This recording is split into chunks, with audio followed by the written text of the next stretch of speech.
The Mute at Hogwarts. Hey, fanfic family. So glad to see you here again to continue this incredible adventure. As always, kindly remember, this story is 100% fiction. So don't go looking for dimensional portals in your closet. All rights to this fantastic novel belong to the original author. We're just your humble narrators of epic tales. Are you enjoying the fanfic? Show it by subscribing to our YouTube channel and dropping us a like. And if you're impatient for more exclusive content, our Patreon is your happy place. Chapter 301 Preparation. Are you worried I'll go seek revenge on Black? Harry looked at his friends, Ron, Hermione, and Gwen. Ron and Hermione nodded. After all, Harry had said something drastic yesterday in the bar. While it might have been impulsive, they were more worried Harry might go after Sirius Black, which was probably what Sirius Black wanted most.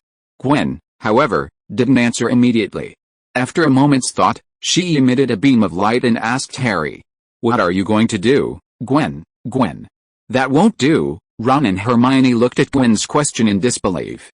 But Gwen gave them a reassuring look. "I want revenge. I'm going to catch him myself, kill him, and avenge my parents," Harry declared angrily, his hands clenched tightly in his fists, his eyes more serious than ever. This was precisely why Ron and Hermione were worried. But Gwen remained unfazed and continued to emit beams of light. "I think you misunderstood. I wasn't asking what you were going to do, but how you were preparing to do it. You have to understand that Sirius Black is an adult wizard, and a subordinate of Voldemort. His dark magic skills are far superior to those of the average Auror. If you're unprepared, you'll probably just get caught by Sirius, and then," Guan Qiong shrugged. He didn't need to explain further, the others could figure it out on their own. Harry was stunned for a moment. He hadn't really thought about that, he was just filled with rage and wanted to do something. But Guan Qiong was right. Without preparation, even if Sirius Black was right in front of him, he wouldn't be able to do anything. He was no match for Sirius Black.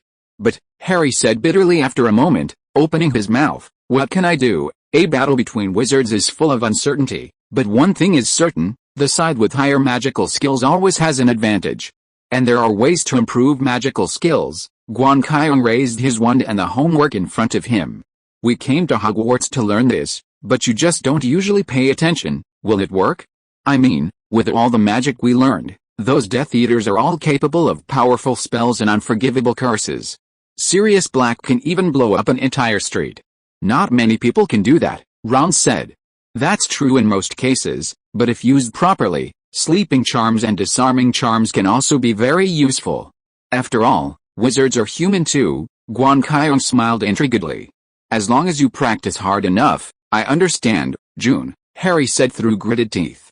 "I'll practice my spells first, then go find Sirius Black." "When will that be?" Ron muttered, but was immediately silenced by a glare from Hermione.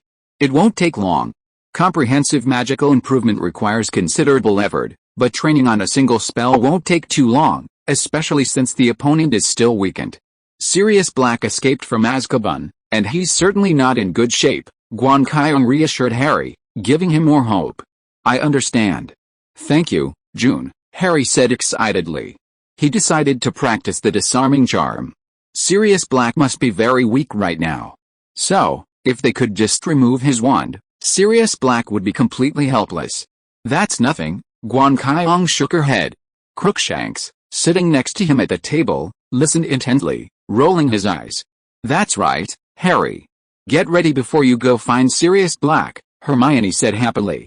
She believed that by the time Harry was ready, Sirius Black would have been captured, given the numerous Dementors roaming around and the presence of Headmaster Dumbledore. Capturing Sirius Black was a piece of cake for Dumbledore. "I'll be ready." "It won't take long," Harry said, eager to find a place to practice magic right now. He'd never been so eager before. But before that, he had another matter. "Before that, I want to go see Hagrid. I want to ask Hagrid about my parents and Sirius Black," Harry said to the others. "Hagrid? It's been a while since I've been there. Today's a day off, so we can go over," Ron said. "I have no problem with that." Hermione glanced at the pile of homework in front of her and exchanged a glance with Gwen beside her. They both understood and nodded. Gwen casually put her homework down without collecting it. The others prepared to leave. As they left, Crookshanks stood up and looked at Ron, as if he still had concerns about Scabbers. "Watch your cat," Hermione. It's probably up to something bad again, Ron warned. Crookshanks, be quiet. We'll be back soon. Hermione patted Crookshanks' head and pushed him down again. Then, wearing their cloaks, they left the Gryffindor common room. A moment after Gwen and the others had left, a flash of magical light appeared in another part of the Gryffindor common room. Gwen and Hermione reappeared, taking a seat at the table. Crookshanks watched, making strange gurgling noises, but Hermione grabbed him and placed him on her lap, soothing him while she continued to do her homework. I didn't expect Hagrid's Care of Magical Creatures class to have something like this. It was clearly Malfoy who provoked the hippogriff, Hermione complained to Gwen as she finished her homework. They had just returned from Hagrid's hut using the time turner and had already learned about Buckbeak's situation. Buckbeak's attack on Malfoy during the Care of Magical Creatures class had led to him being classified as a dangerous magical creature. Malfoy's father, Lucius, had filed a formal complaint, and he was likely to be referred to the Committee for the Disposal of Dangerous Creatures. The only outcome of handing the case over to the committee was Buckbeak's death, almost without exception, to protect the safety of the wizards. Of course, there was still some wiggle room. Hagrid had a chance to defend himself. If Hagrid won the case, Buckbeak would be safe. However, this would require considerable preparation, requiring extensive documentation and research to deal with the committee and Lucius. They would undoubtedly cause trouble during the defense. Chapter 302, Margot Empire. The visit to Hagrid wasn't particularly interesting. Harry had intended to ask Hagrid about his parents, Sirius Black and Peter Pettigrew, but upon arriving at Hagrid's hut, he was instead drawn to Buckbeak's case. It was clearly Malfoy's fault, yet the innocent hippogriff was being punished. Harry and the others found it incomprehensible. Therefore, they decided to help Hagrid and Buckbeak mount a vigorous defense, hoping to save Buckbeak's life. Naturally, Gwen and Hermione would also get involved. Hermione, recalling several cases she'd read about where hippogriffs had gone berserk and been acquitted, decided to research Buckbeak's case and see if she could also acquit him. Gwen, however, wasn't preoccupied with this. After all, he knew Buckbeak's fate, rescuing him using a time turner. That was a truly intriguing outcome. If Buckbeak had been released before the Committee for the Disposal of Dangerous Creatures arrived, Hagrid would have been held responsible, accused of deliberately disobeying the Ministry's orders and violating the law. But after the Committee for the Disposal of Dangerous Creatures arrived and confirmed Buckbeak's existence, responsibility for Buckbeak fell on them. If Hagrid were to release him at this point, he would be free of responsibility. The Committee for the Disposal of Dangerous Creatures and the Ministry of Magic clearly could tell the difference between hippogriffs. And they couldn't possibly exterminate an entire population. This was an outcome everyone could accept and everyone was happy with. Guan Qiong just had to wait for that moment. After returning from Hagrid's visit, Harry and Ron became interested. The next day, they followed Hermione to the library, where they found a vast collection of files and other materials and began to read through them. Guan Qiong also joined in, but mostly just to relax by reading the interesting stories. Of course, he would occasionally raise his hand and examine the silver thread, sensing if its power was being affected by anything. Perhaps something was entangled. But no results yet, we must wait.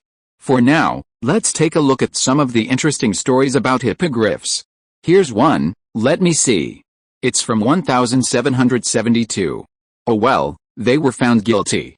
Oh my god, the execution scene was disgusting. Ron flipped through the files in his hand, looking away with a look of discomfort, as if frightened, but his eyes couldn't help but linger on the files, reading the contents below.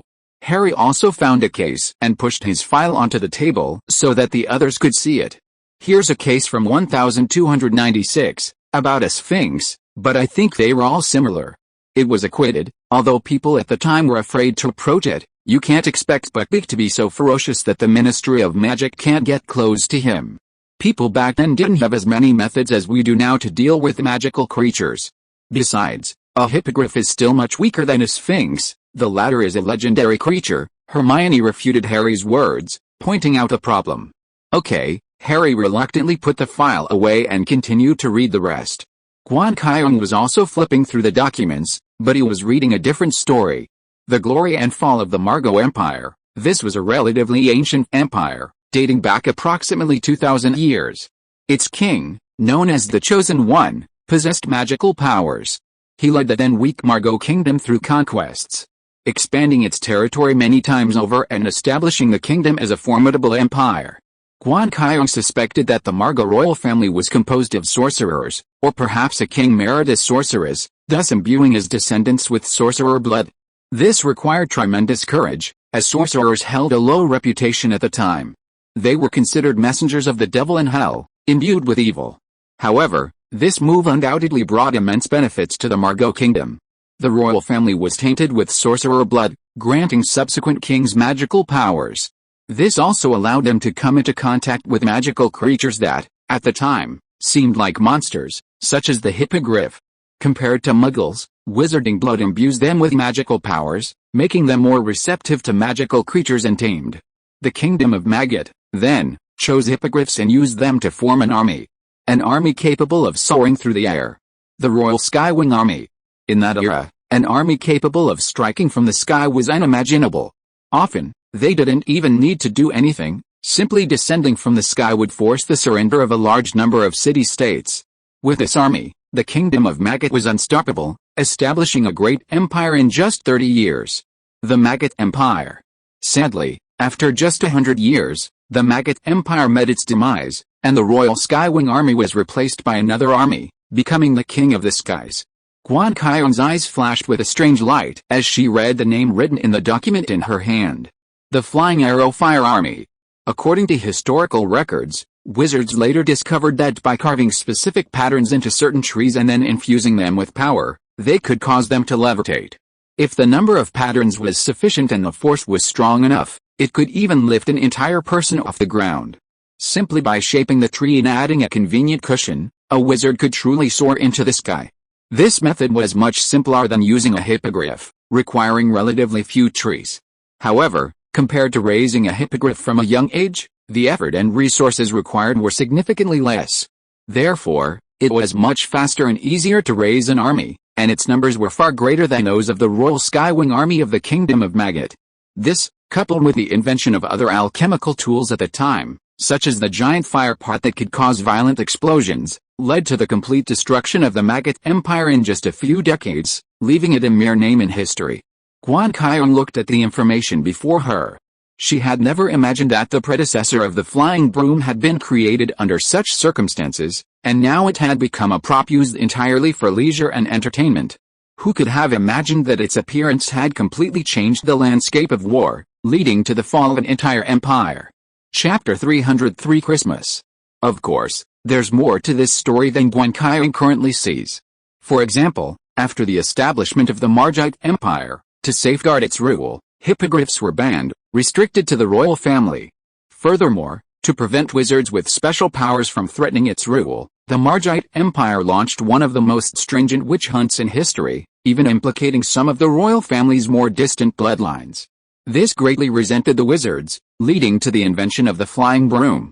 The Royal Skywing Army's exceptional mobility and combat effectiveness led to complacency among the Margite royal family, resulting in an unprecedented level of oppression against its subjects, contributing to their swift demise. However, none of this concerned Guan Qiong. As he peered at the information in his hand, he pondered the idea of the Hippogriff Army. Undoubtedly, this type of aerial force possessed enormous advantages over ordinary armies. Its mobility, strength, and attack capabilities were unmatched by ordinary armies. Moreover, many cities that were impenetrable to ground armies proved a breeze for airborne forces. While broomsticks were now more convenient and easier to use, hippogriffs possessed considerable combat power. Broomsticks simply had the advantage of being easier to assemble and more numerous. In a one-on-one duel, hippogriffs completely outmatched broomsticks. Guan Qiong's mind raced. He certainly wasn't thinking of raising an army like the Maggot Empire. With no war underway, he had no ambitions of conquering the land. It was simply a matter of spontaneous speculation after reading a story. What if the Maggot Empire had chosen, instead of hippogriffs, even more powerful creatures? What if they had tamed dragons? Guan Qiong laughed and shook his head. He himself found the idea unlikely. Not to mention how difficult dragons were to tame. If a nation could truly tame an entire race of dragons and keep them completely obedient, it wouldn't just conquer a country or a continent, but the entire world. In reality, A nation capable of taming an entire dragon population would inherently possess the power to conquer the world, without further ado. However, no nation in the world today possesses such power. Not to mention the inability of muggles to handle and tame dragons. Even among wizards, a significant portion are unable to achieve this feat. Dragon taming is a demanding profession. Even if one achieves perfect marks in care of magical creatures and all other honors at Hogwarts, one still needs to intern at a dragon farm for 2 to 3 years before obtaining certification. This process is incredibly dangerous, and numerous potential complications can significantly prolong the certification process. Even Ron's brother, Charlie, took nearly 3 years to become a dragon tamer, and he was already the top student in his class. The reading time seemed long and peaceful, but time inevitably passed. As night fell, Guan Qiong and her group concluded the second day of their Christmas term and prepared for the third day of the holiday, Christmas Day itself. The castle was now completely transformed, decorated in a style similar to the previous 2 years, yet distinctly different. Streamers of holly and mistletoe hung in the corridors, and suits of armor shimmered with a magical light. Some even offered candy to students as they passed. 12 Christmas trees, glittering with golden stars, graced the Great Hall. On Christmas morning, the young wizards woke early to unwrap their presents. Everything else fell to the background, and neither Sirius Black nor the Dementors could cause any annoyance. "Hey, Harry, hurry up and open the presents." Harry was awakened by Ron's pillow. He fumbled for his glasses and put them on. He found Ron and Gwen were already dressed and unpacking packages at the foot of their beds. Gwen's packages were far larger than Ron's. He must have received many more gifts from other years. Living together normally wouldn't have been a big deal, but Harry knew Guan Qiong was incredibly popular at school. His exceptionally powerful talents naturally endeared him to wizards, and his Oriental heritage cast a veil of mystery around him. As for his aphasia, it wasn't a big deal. It didn't affect communication, and it made Guan Qiong look even cooler, didn't it? There was a certain austerity about him. However, Guan Qiong usually just opened and examined the gifts, not putting much thought into them. From what she told them, they were just material things, devoid of the affection between friends, like store-bought goods. Harry looked at the foot of his bed. There were also a pile of gifts there, more than Ron's and fewer than Guan Qiong's. However, one item caught Harry's eye. It was a long, narrow package that stood out from the crowd, and Harry felt a sense of familiarity. "Come and see what you've got. I'm sure there's a sweater from my mom in there, but I don't know what color it is." "Mine is dark red, and Guan Qiong's is purplish red," Ron urged. "Let me see." Harry, hearing Ron's words, had no choice but to unwrap the other packages and dig out the Christmas present Mrs. Weasley had sent him. It was a scarlet sweater with a Gryffindor lion on the front, identical to Ron's and Gwen's except for the color. "Thank goodness it's not pink, otherwise it would be awkward to wear out in public," Ron said. "Mrs. Weasley will take that into consideration, and the pink is probably for Ginny," Harry said as he unpacked the other packages. Hermione's quill, Ron's candy, and Gwen's Champion's Guide to Quidditch Tactics. Well, he finally had the book, even though Wood had memorized the contents by heart.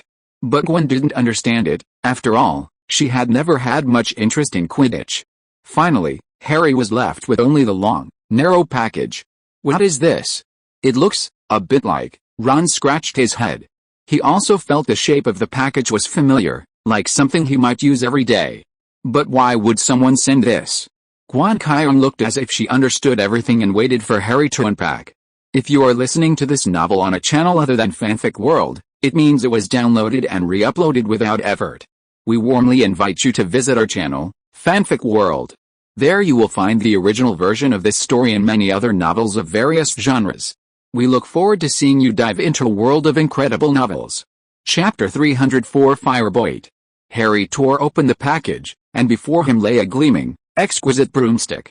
At least, to Harry's eyes, it shone with a dazzling aura, making it hard to see clearly. It was a brand new broom, more beautiful than any Harry and Ron had ever seen before.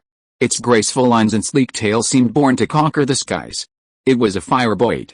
Harry had seen it before at the Quidditch boutique in Diagon Alley, and now it was right in front of him, within reach. Harry reached out and touched the firebolt, as if caressing the skin of her lover. More details were transmitted to his mind through his fingers. He could feel the delicate lines, the smooth body, the unique texture of birch. It was a work of art. This was the most precious gift he had ever received. Since the invisibility cloak belonged to his father, it could only be considered a return. Oh my god, who gave this to you? This thing must have cost hundreds of galleons. Ron looked at the firebolt in Harry's hand, his face filled with surprise. Receiving something like this for Christmas was outrageous. I don't know. It doesn't say on here. Harry tore open the rest of the firebolt's packaging, but the sender hadn't left any information. Professor McGonagall, she gave you your Nimbus 2000. She's always been a fan of you and wanted Gryffindor to win, Ron said. But she knew my Nimbus 2000 was fixed. June helped me fix it, and she added some extra stuff, Harry said. He looked at Jean, who was standing beside him. Jean, who do you think it was? Jean knew who it was, but he wouldn't tell Harry, since Sirius was still a villain. So he just shook his head and didn't answer. Who cares who sent it? Maybe it was Dumbledore, maybe it was Professor Lupin. I think he's been kind to you, but it's been given to you, so just use it. I'm already looking forward to seeing the look on Malfoy's face during the next match, Ron said happily. Harry also brightened up. He felt Ron was right. It was pointless to dwell on who sent it. The most important thing was how to maximize the effectiveness of the firebolt. Harry left the dormitory with a firebolt, ready to try it out on the field outside. But in the Gryffindor common room, he bumped into Hermione, who had just walked out. Hi, good morning, Harry, and Merry Christmas, Hermione greeted Harry, noticing the firebolt in his hand and momentarily surprised. Here, I think I've seen it before. Wait, this can't be the firebolt. It's the newest broom this year, and the best one yet. Compared to Guan Qiong, Hermione had a certain interest in Quidditch and knew more about it. Yes, you recognized it. Harry received it this morning, though I don't know who sent it, Ron said, his face lit with excitement as he followed Harry out. He was going to go to the pitch with Harry, maybe test the firebolt's speed. He just hoped he could handle it. The Nimbus 2000 had given him a fright last time. He'd never ridden a broom that fast before. Harry's talent was evident in this area. In his hands, the Nimbus 2000 was like a reined horse, completely at his command. In runs, it was a wild stallion, nearly throwing him off.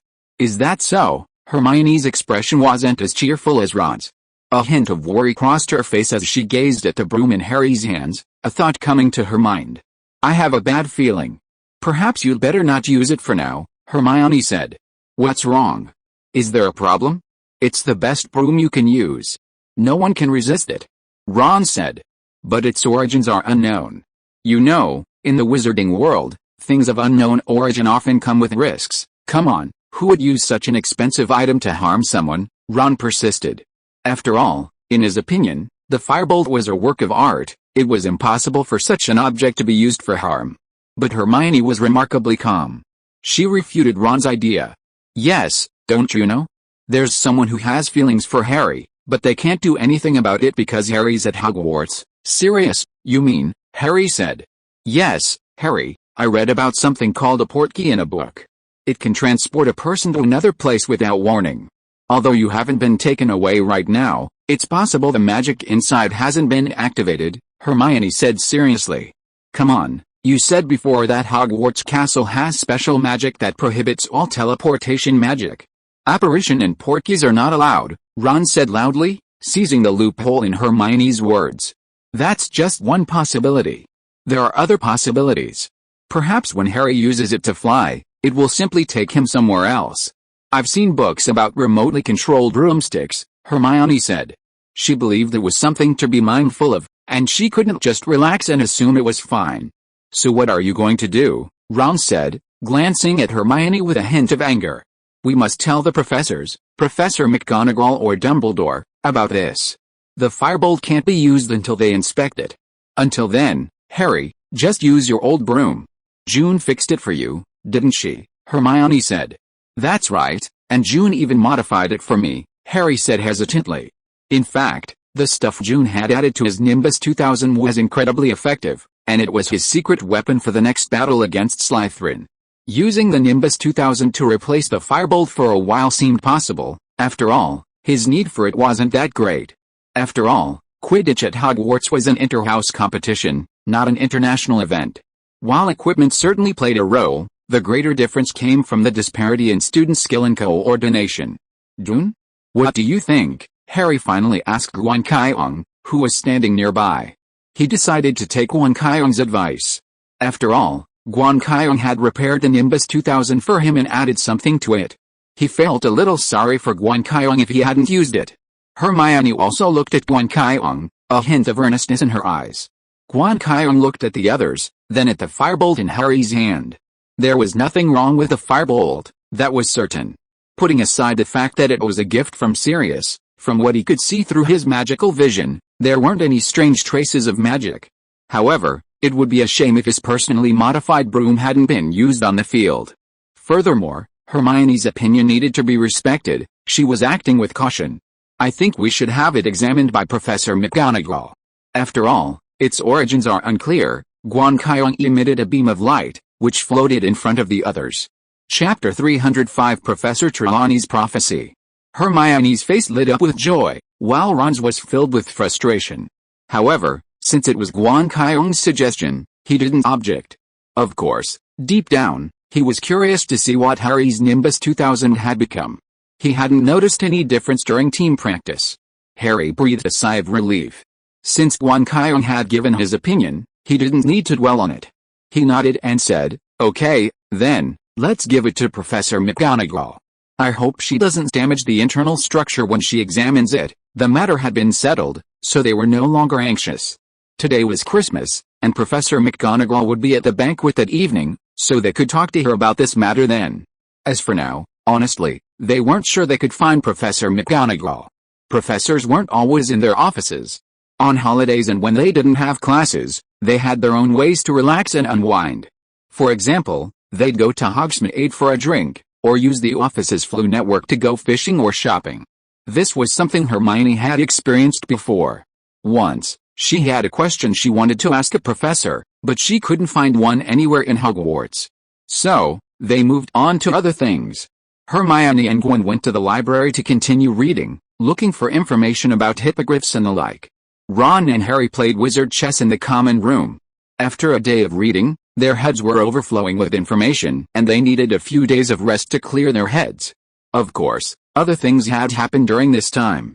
For example, a cat had sneaked into the boys' dormitory, apparently intending to quietly capture a mouse. However, the mouse was extremely alert, even in its sleep, and before Crookshanks could make a move, it screamed and ran out into the common room, running to Ron's side. This made Crookshanks's attempt in vain and made Ron even more wary of it. That damn thing. It's still after Scabbers. Can't Hermione just lock it up in the girls' dormitory? Ron complained to Harry as he soothed his pet. Maybe it's hungry. Who knows? Cats always like to catch mice. There's nothing you can do about it, Harry said. But there was nothing he could do. He stared at the chessboard in front of him, thinking about how to defeat Ron. HMPH, I shouldn't have let Hermione buy it back.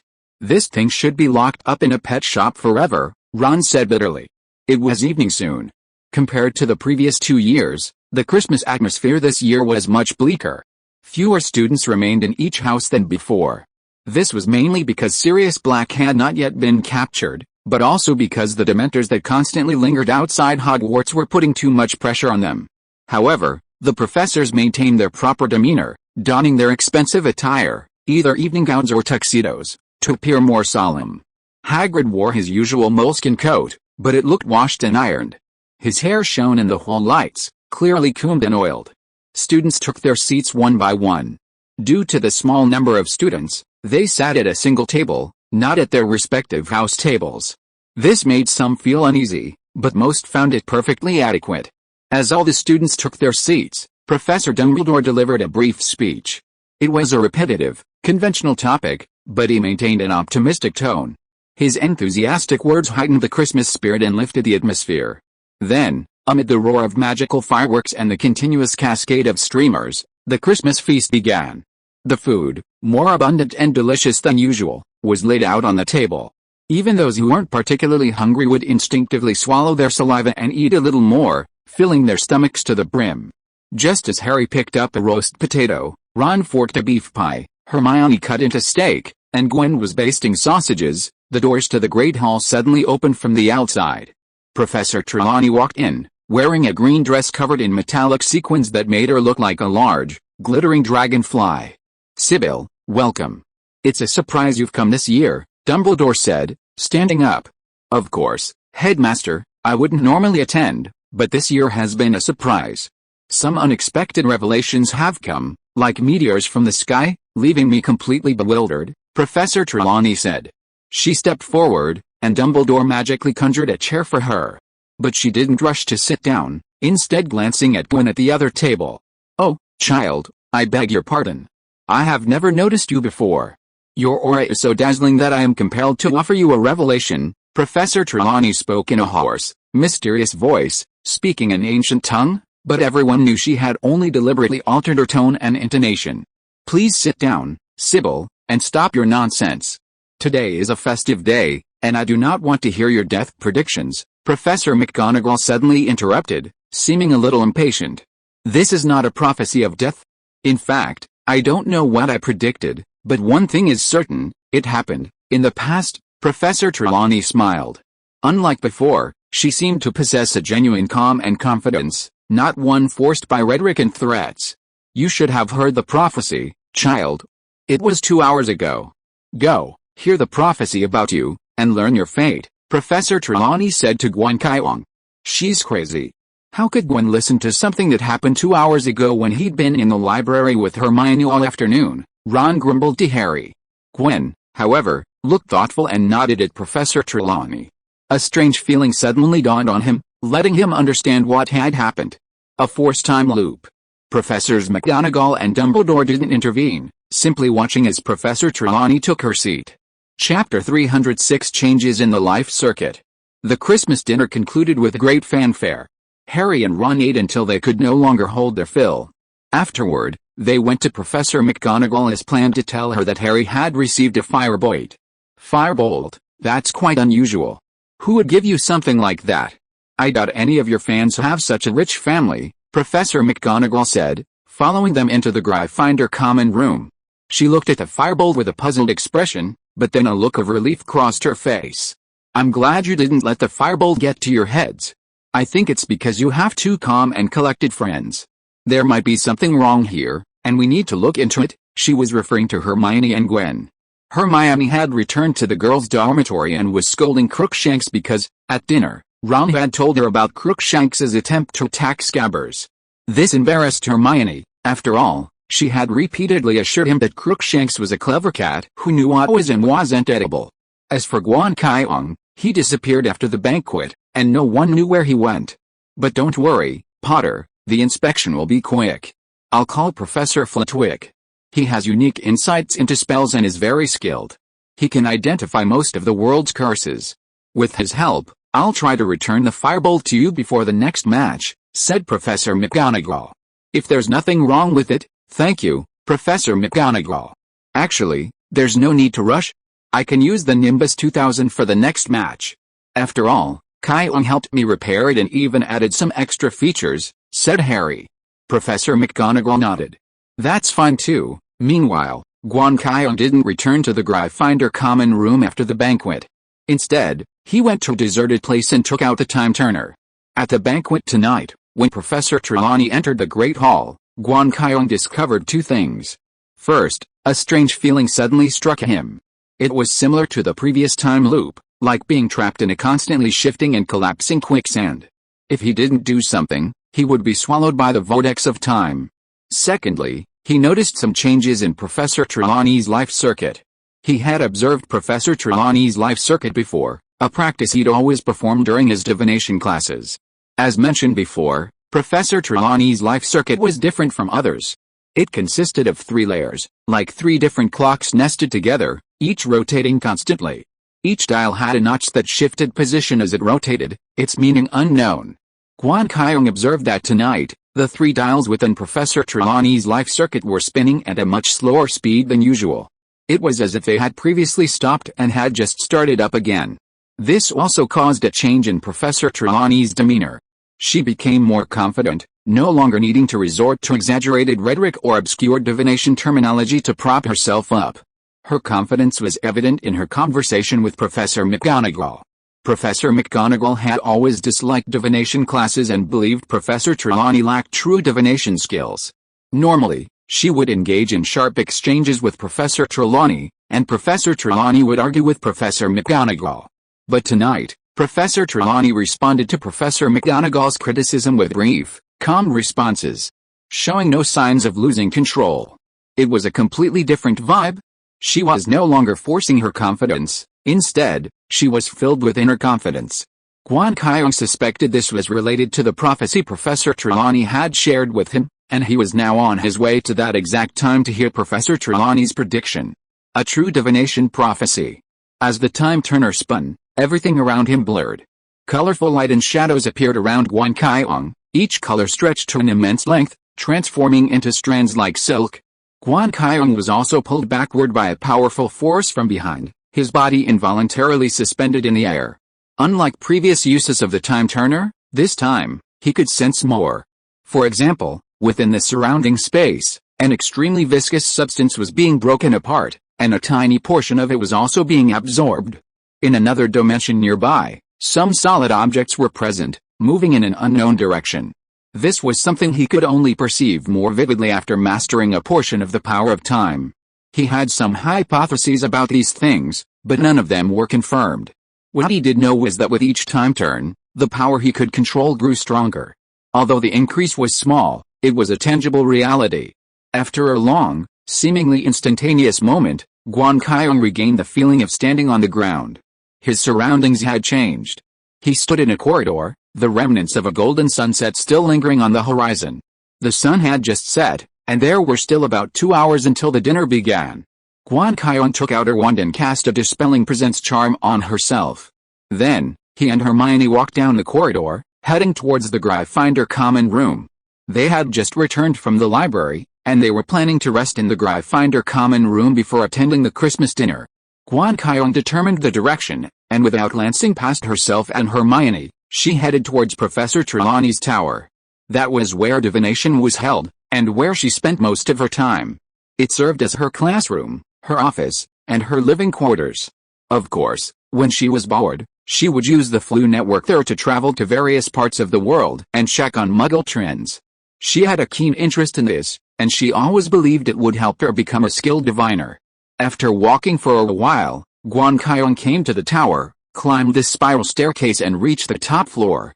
Chapter 307 Time and Prophecy. You've arrived, Destiny's chosen child, the mysterious Oriental boy. I remember your name is Guan Qiong, right? Just like their first meeting, Professor Trelawney emerged from the shadows, as if stepping through a portal to another world. She was dressed in all black, a stark contrast to the glittering, sequined figure Guan Qiong had seen at the banquet. Now, she carried a mysterious, shadowy aura, like one of those gypsies who emerge from the night and vanish from it. No one knew if it was an illusion, for everything seemed so surreal. Guan Qiong gazed at Professor Trelawney, his face slightly moved. He noticed, from his magical perspective, that the magic circuits within Professor Trelawney's body were steadily slowing down. All fluctuations, all changes, vanished at a rate visible to the naked eye. This was nearly impossible. Everyone's life circuits experience fluctuations, like the rise and fall of the heart in the chest when breathing, an instinctive response. But in Professor Trelawney's case, that response was slowly fading. And the aura surrounding Professor Trelawney grew increasingly strange and eerie. Her voice sharpened, and she spoke with a surge of emotion. Fate will branch, but everything is already predetermined. You will face a choice, and that choice will determine your future. Magnificent magical fireworks will fill every corner of the castle. A chaotic illusion. The true protagonists of reality are all around you. Trelawney's voice gradually faded. Her eyes rolled back, her face grim, and her words became blurry, making it difficult for Guan Qiong to hear clearly. At this moment, Professor Trelawney's life circuits all stopped. Each of the 3 dials in her life circuit pointed to a different point. But if the notch was a pointer, then the life circuits in Professor Trelawney's body seemed to mark a single point in time. That point in time was now. At the same time, another force suddenly appeared. The power of time emanated from Guan Qiong, but it was beyond her control. It rushed towards Professor Trelawney and entered her life circuit.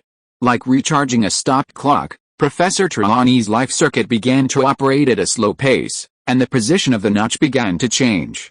Professor Trelawney raised her head, having just drooped, and her previously weakened aura began to resurface. "Oh, child, what brings you here?" she asked, that mysterious aura still lingering on her. Though it had begun to dissipate as the life circuits began to circulate, it seemed she would still be able to hold on for a while longer. Professor Trelawney, what prophecy did you just make? Guan Qiong hadn't expected to hear such a prophecy the moment he entered, and he hadn't even had time to discuss it with Professor Trelawney. However, Guan Qiong knew some information about Professor Trelawney. For example, she had previously made a prophecy about Harry, and it was her prediction that Harry would become the savior, which led to the subsequent events. It was because of that prophecy that Voldemort wanted to kill Harry, the events of that night, Voldemort's current transformation, and Harry's true becoming the savior. In other words, it was the prophecy that caused all of this to happen. It was perhaps some absurd joke of fate. Oh, what did I just say? Professor Trelawney shook her head. She looked at Guan Qiong with a thoughtful expression. At the same time, she gently waved her wand, unleashing some special magic. The magical circuits seemed chaotic to Guan Qiong, yet they formed a solid circuit and began to flow. A look of understanding crossed Professor Trelawney's eyes. I understand, she said. Don't tell anyone else about the prophecy, not even me. I can't explain it. You need to think about it, experience it, and contemplate it yourself. She looked at her hands, a strange, indescribable expression on her face. Although everything was already predestined, Guan Qiong wanted to ask more, but Professor Trelawney had already retreated, returning to darkness. To Guan Qiong's surprise, Professor Trelawney's life circuits vanished from his magical perspective. He took 2 steps forward, extended his right hand, and cast a flame spell. A ball of flame appeared in his hand, illuminating the darkness before him, but there was no sign of Professor Trelawney. Professor Trelawney vanished completely from Guan Qiong's sight, and Guan Qiong couldn't even fathom how she'd managed it. Everything seemed bizarre and strange. Guan Qiong took 2 steps back, feeling that things had once again defied expectations. Professor Trelawney's ability to predict things didn't surprise him. After all, in his memory, Harry's prediction was made by Professor Trelawney, and the prophecy of Voldemort's return was also made to Harry by Professor Trelawney in their 3rd year. This proved that she was capable of accurate divination. Guan Qiong observed her life circuits and speculated that this might be some inherited talent from Professor Trelawney, as one of her ancestors was a renowned prophet of the time. Guan Qiong wasn't surprised by the usual, unassuming Professor Trelawney either. In the book, she was like that, without any divination skills, relying solely on rhetoric and intimidation to maintain her authority in the divination class and convince the young wizards of her teachings. But at this moment, just now, the Professor Trelawney who had appeared before Guan Qiong was completely different from the other 2 Professor Trelawneys. Not only did she use some special magic, but her tone and mannerisms were also different from the other 2 Professor Trelawneys. She lacked the madness and hysteria of her previous prophecies, nor her usual eccentricity. This Professor Trelawney seemed profoundly mysterious, like a completely different person. And this was something not mentioned in the original novel. What was going on? Guan Qiong couldn't comprehend it. But he remembered something the other cat had mentioned to him. The Trinity. Guan Qiong couldn't figure out more, so he could only observe further. As for Professor Trelawney's recent prophecy, Guan Qiong also wrote it down. However, prophecies are often fragmentary, and it's impossible to understand how they connect. Until the time comes, he has no idea what the prophecy means, so Guan Qiong simply wrote it down and decided to think about it carefully when he returns. Chapter 308, Marauder's Map and Adriana. After returning from Professor Trelawney's visit, Guan Qiong didn't tell anyone about what happened, but instead gained a deeper understanding of the magical world. As expected, the Harry Potter books she'd read in her previous life only captured a glimpse of this world, a story told from Harry's perspective. Much more lay beneath the surface, unseen in the book itself. For example, Professor Trelawney's unusual state. While only 2 aspects were described in Harry Potter, Guan Qiong observed 3. Compared to his uncontrollable state, and his normal state of relying solely on rhetoric and intimidation to establish his authority, the 3rd side Guan Qiong saw seemed more like a diviner, a member of a long-established family of diviners. However, Guan Qiong didn't intend to delve into the matter further, simply making a note of it. For the remainder of the Christmas holiday, Guan Qiong remained immersed in a variety of activities: enigmagy, the time web, studying with Hermione, supplementing her extracurricular knowledge, practicing various spells, and reading the hippogriff file. Harry and Ron also noticed that they were encountering Guan Qiong more and more often in their daily lives. Unlike their first and second years, when Guan Qiong would occasionally disappear, they could see Guan Qiong constantly in their third year. When they were browsing in the library, Guan Qiong was there. When they left, Guan Qiong didn't follow them, but they would run into Guan Qiong somewhere else, in the Gryffindor common room, Hagrid's hut, or even in the dining hall. It was as if Guan Qiong was everywhere. Sometimes, Guan Qiong would appear with Hermione, and sometimes, Guan Qiong would be alone. As time went on, students who had gone home for the holidays began to return, and Hogwarts began to bustle. Gryffindor Tower became crowded and noisy. The new Hogwarts term was about to begin. Harry stopped paying attention to Guan Qiong because Wood, who had returned to school, found him and began to discuss Quidditch. The new semester's Quidditch match would determine whether Gryffindor would win the House Cup and whether Wood would graduate with regrets. Thankfully, not only did Gwen repair Harry's Nimbus 2000, but he even received a faster broom, the Firebolt, for Christmas, boosting his confidence. Of course, broomsticks aren't the only factor determining a match. Many other factors play a role. For example, Dementors were responsible for Harry's previous match against Hufflepuff. Wood expressed his concerns to Harry, but Harry remained unfazed because he had received another piece of good news, Professor Lupin's return. During the holidays, he had found a Fugate and brought it back to Hogwarts, allowing Harry to begin studying the Patronus charm. Having assured Wood, Harry began to look forward to the new term. Meanwhile, in an abandoned classroom somewhere within Hogwarts Castle, Gwen soaked in a wooden barrel. The emerald green liquid within had begun to fade, but it was still as rich as before. Gwen's expression had become remarkably calm. He even had the energy to focus on other things. Before him, a parchment floated in front of him. A map of Hogwarts appeared on it, along with the names of people, some moving, some stopping, indicating their current status. Guan Qiong's gaze fell on his own name. Besides his own, soaking in liquid in the abandoned classroom, there were 4 other names of Guan Qiong elsewhere. Furthermore, 2 Hermione names sat beside Guan Qiong's. Adding me in the room of requirement, there were 6 in total. I haven't noticed any today. Guan Qiong thought silently as he controlled the parchment before him to fold up, roll it up, and drop it onto the empty table nearby. He couldn't cast spells, but he could observe the Marauder's map's magical circuits and the changes they caused when Harry used it. He could also use his own magic to control the Marauder's map's opening and closing.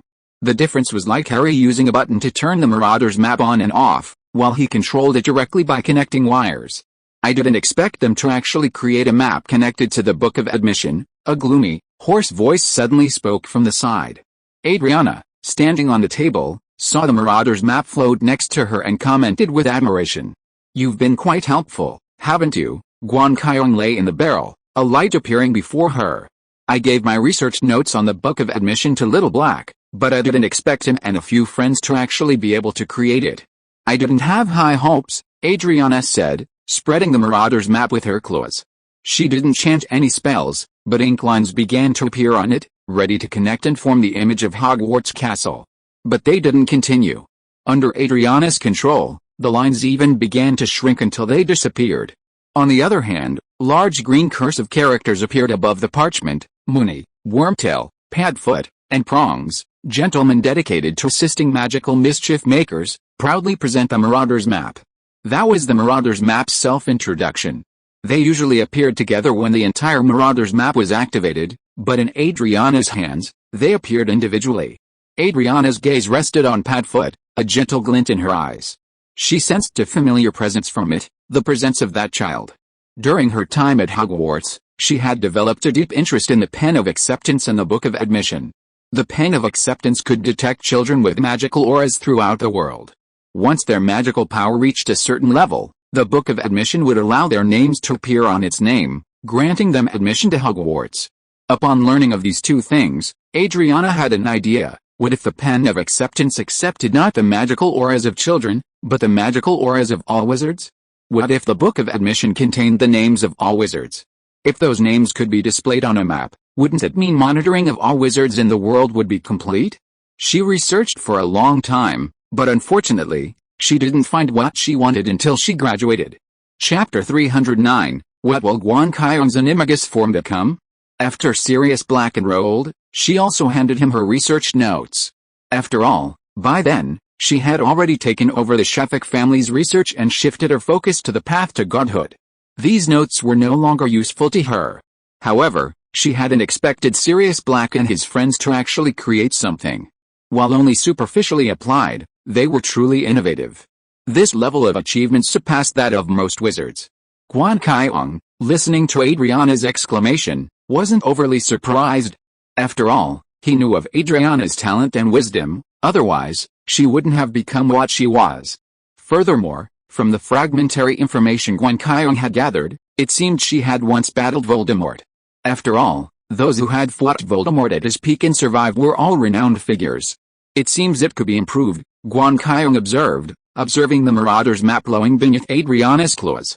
From his magical perspective, the magic circuits within the Marauder's map were incomplete, with numerous gaps remaining. These gaps appeared to be intended for connecting to other magic circuits. However, for some reason, the original creators left them unfinished.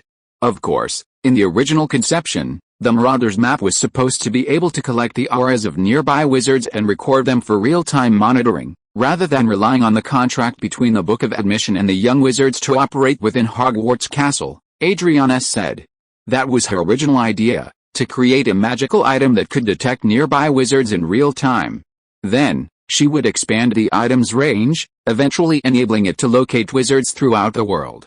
As for what happened next, she hadn't given it much thought. While still immature at Hogwarts, she simply thought it was cool, the Book of Admission interesting, and worth studying, so she did it. By the time she matured, her interest had shifted, and she didn't continue her research. Guan Qiong understood Adriana's words. The Book of Admission itself is a system that automatically searches for wizards. Adriana's idea is to model this system on itself and create a completely new one. This system would verify the entry of all wizards, not just newly awakened child wizards.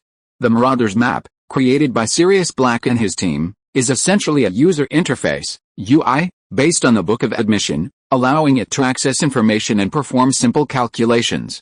The two are fundamentally different in difficulty, but even so, the Marauder's map remains a rare item, possessing extraordinary power. Judging from the magic circuits within the Marauder's map, Adriana likely completed the initial design but didn't proceed. Sirius Black then used that design to create the Marauder's map. Perhaps you could continue to try. I think it's a good idea, Guan Qiong beamed. Of course it's good, but it's not for me. I think the Ministry of Magic would like it, and Voldemort would probably like it too. As for other wizards, I don't think they'd want to be exposed to a map forever, Adriana scoffed, releasing her claws and letting the Marauder's map fold up. This was one of the reasons she'd given up in the first place.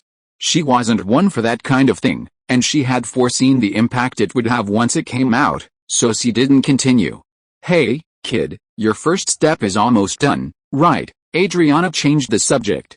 She didn't want to dwell on the past. Especially her youthful thoughts. Those were so immature that they felt strange to her now. Guan Qiong didn't continue either. After hearing Adriana's words, he nodded silently, looking at the emerald liquid soaking him. This liquid had cost him most of his money, but the effect was remarkable. Half of his life circuit had already been absorbed into the emerald crystal in his mouth, and his body had not suffered any other problems. Tear wounds caused by the splitting of the life circuit were possible problems, but nothing happened. Everything was perfectly smooth. Guan Qiong closed his eyes. The life circuit within his body had returned to its pre-two-hearted state. The other half of the life circuit brought by the two-hearted man remained only a faint shadow. Within his mouth, the emerald crystal shone with a blazing green light, like another life. As the surrounding liquid turned completely colorless, Guan Qiong opened his mouth and let the emerald crystal fly out. The once emerald crystal now glowed even brighter. In a trance, one could even hear the sound of a heartbeat within, as if a new life was being nurtured. A hint of weakness inevitably crossed Guan Qiong's eyes. Although the emerald liquid had been replenished, the loss of half his life circuit was inevitable. It felt like having a kidney removed.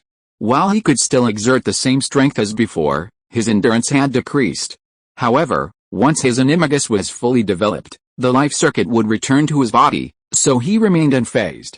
Excellent, young man.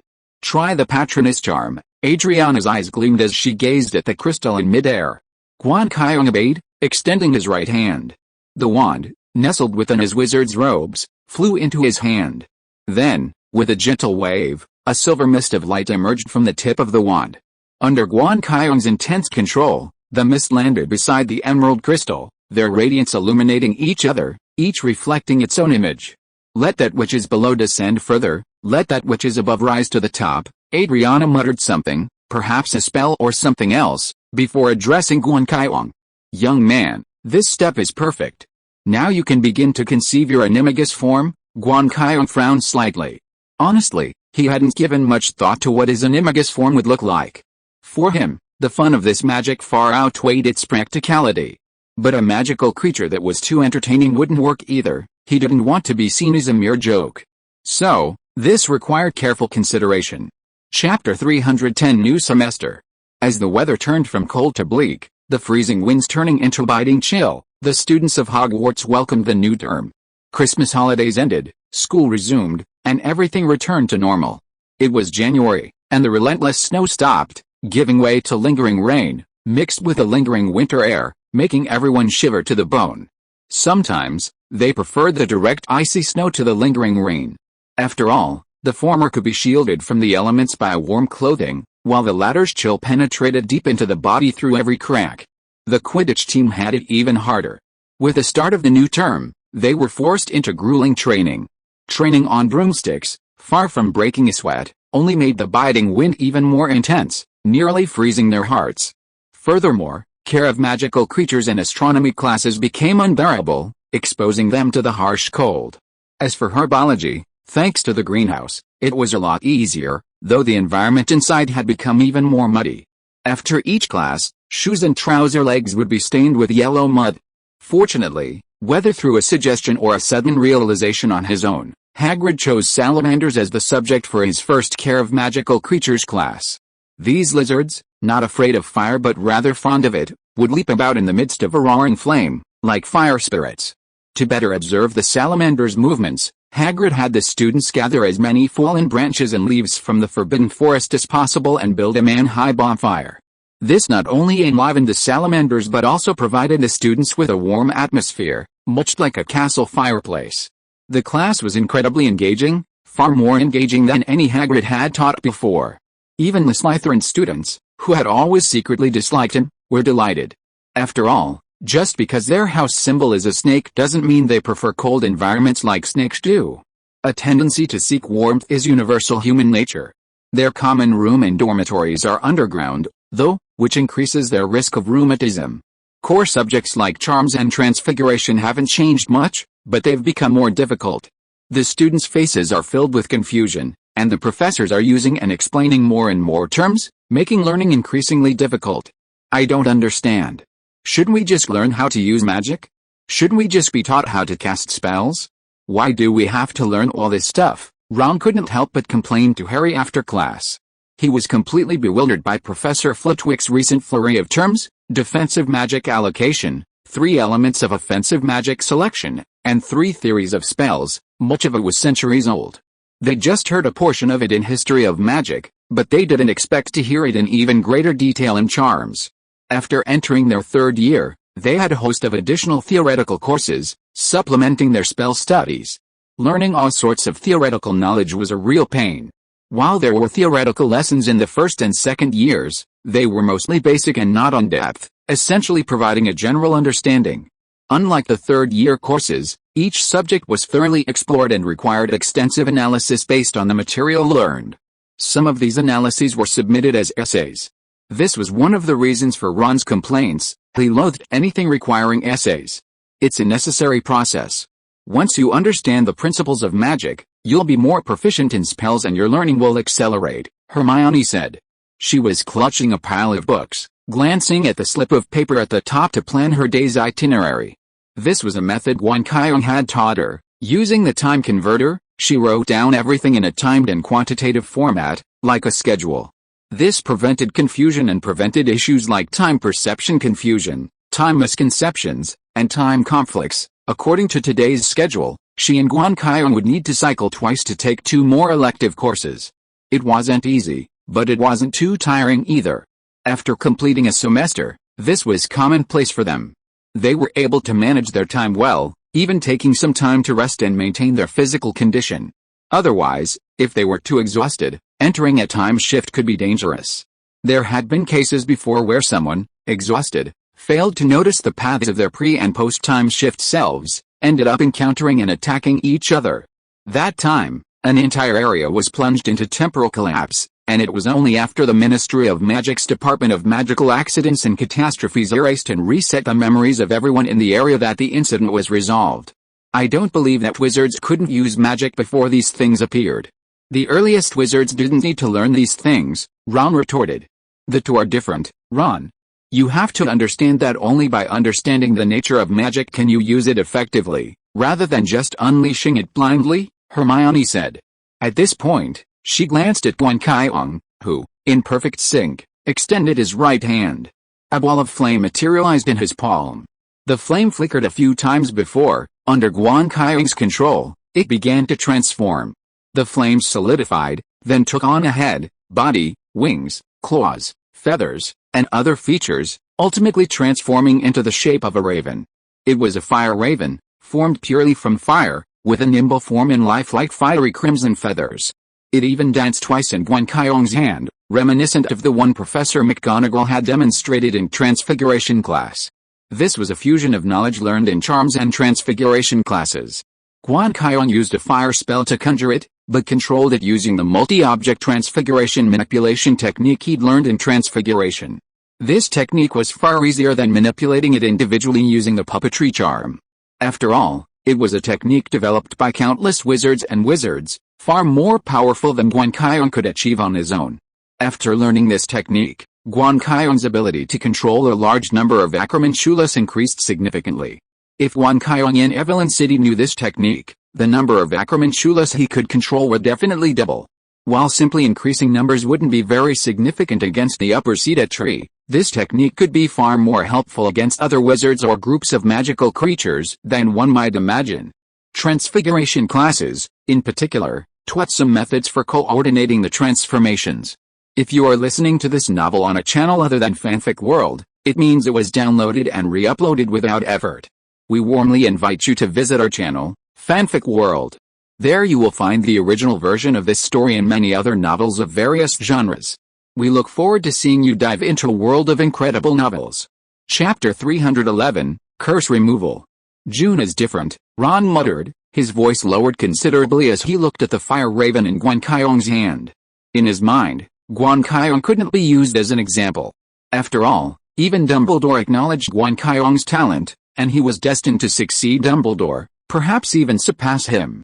Even without studying, he was far superior to the average person, Ron thought. Of course, Ron didn't harbor any jealousy towards Guan Qiong's talent or the abilities he demonstrated, because he could see the dedication Guan Qiong put into achieving them.